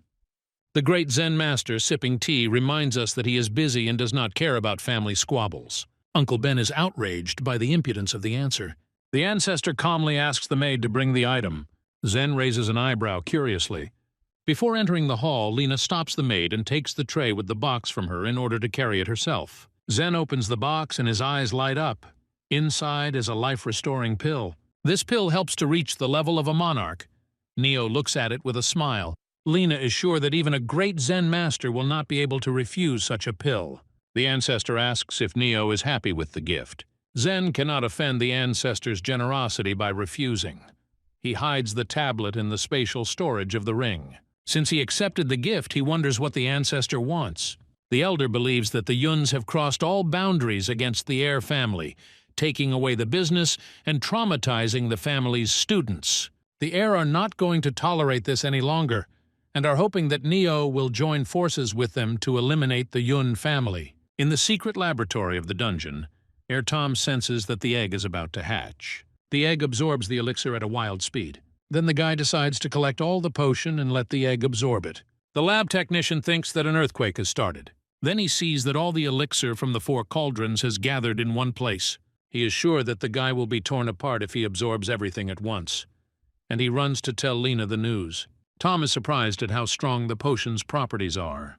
The egg then begins to draw energy from the core of life. At the same time, the guy feels that he is about to break through to the Grand Master level. Clouds of energy rise above the residence. The lab technician runs into the meeting room and yells that there is a problem with the guy. Tom becomes a Grandmaster, and he has a dragon on his shoulder. The Determinator reports that the blood contract is complete, with a being of the heavenly battle dragon race, with a blood talent of the radiant level, strength, defense, blood absorption of the apex levels, average speed, also high levels of flight, fire, healing talents, and medium levels of healer, dragon soul, and bloodbone talents. Tom didn't expect to be able to awaken the dragon egg. The pet growls he is hungry. Tom asks what to feed him, monster meat or elixirs. But since the dragon hatched after the energy of the life core, it will certainly appreciate the life energy stone. Tom takes out a stone and the pet groans. The guy throws a stone, the dragon catches it in midair. In a few moments, the super hard stone is chewed and swallowed. The dragon asks for more. Tom takes out another stone and thinks that with such an appetite, the supplies from the mine will last for a couple of days. The guy hears Lena running down the corridor screaming. Tom understands that the dragon is too unique, so he sends the pet to his pocket inventory, where it climbs with a groan. Lena shouts that you can't take too much at once, but breaks off mid-sentence, seeing that the guy has become a Grandmaster. She is very surprised because any great master would simply explode from such a dose of the elixir in a couple of hours. Lena demands that he give her the method. Tom jokes, saying that he is just talented. The girl knows that this is impossible, but Tom cannot reveal the secret of the dragon's presence. A breathless lab assistant appears. He is happy that everything is fine and the guy has become a Grandmaster. Tom thanks the lab assistant for the elixir. Lena asks Tom to go have lunch and rest. She needs to return to the negotiations. Once they are finished, Lena will return to the guy. The lab assistant leads Tom to the dining room. Lena examines the cauldrons and is convinced that all the elixir was indeed consumed within a couple of hours. She doesn't understand what method the guy used. Tom has lunch and notes that the food here is delicious. A box flies at his head but freezes in the air before it reaches him. Lena understands that the guy is already familiar with the spiritual energy of the Grandmaster level. The box contains a teleportation talisman, which will be useful to Tom on his mission. Right now you can go and save Yulia. The guy wonders where the talisman teleports. Lena asks not to worry. The route has already been thought out. The Yun family set a trap, but Air organizes a countermove for them. The full moon is shining. It's changing of the guard time at the Yun family residence. The guards exchange phrases, saying that the rumors about a possible intrusion into the territory turned out to be empty chatter. Only a mad suicide would dare to enter King Hank's territory with the rank of monarch. The guards agree to go to a new pub in the Western District tomorrow. At this time, Tom rushes through the residence, but the guards do not notice him. The area is clearly visible from the roof of the tallest building. It activates spatial perception, and he finds the place where Yulia is being held. The sensations at the Grandmaster level seem 10 times stronger than they were before. King Hank meditates in his chambers. He feels like a mouse in a mousetrap. At the desired building, Tom teleports inside. He is met by the guard's fist, but he didn't detect the security guard's spatial talent, which means he uses some kind of device. The guard's last thought was that he was facing a Grandmaster. Tom is surprised that such a strong warrior was assigned to simply guard the girl. Yulia sees her brother through the bars. As soon as he opens the door, she rushes to him with hugs. and she cries because she thought they would never see each other again, and Tom asks for forgiveness for what happened to her. The guy takes out his sister, who wonders what kind of suffering her brother had to endure to raise his level so quickly. Here a spear is thrust into the ground at Tom's feet. Saying that this is their first official meeting, Fanny stands against the backdrop of the moon, and he demands, threateningly tilting his spear, that Tom provide the core of life.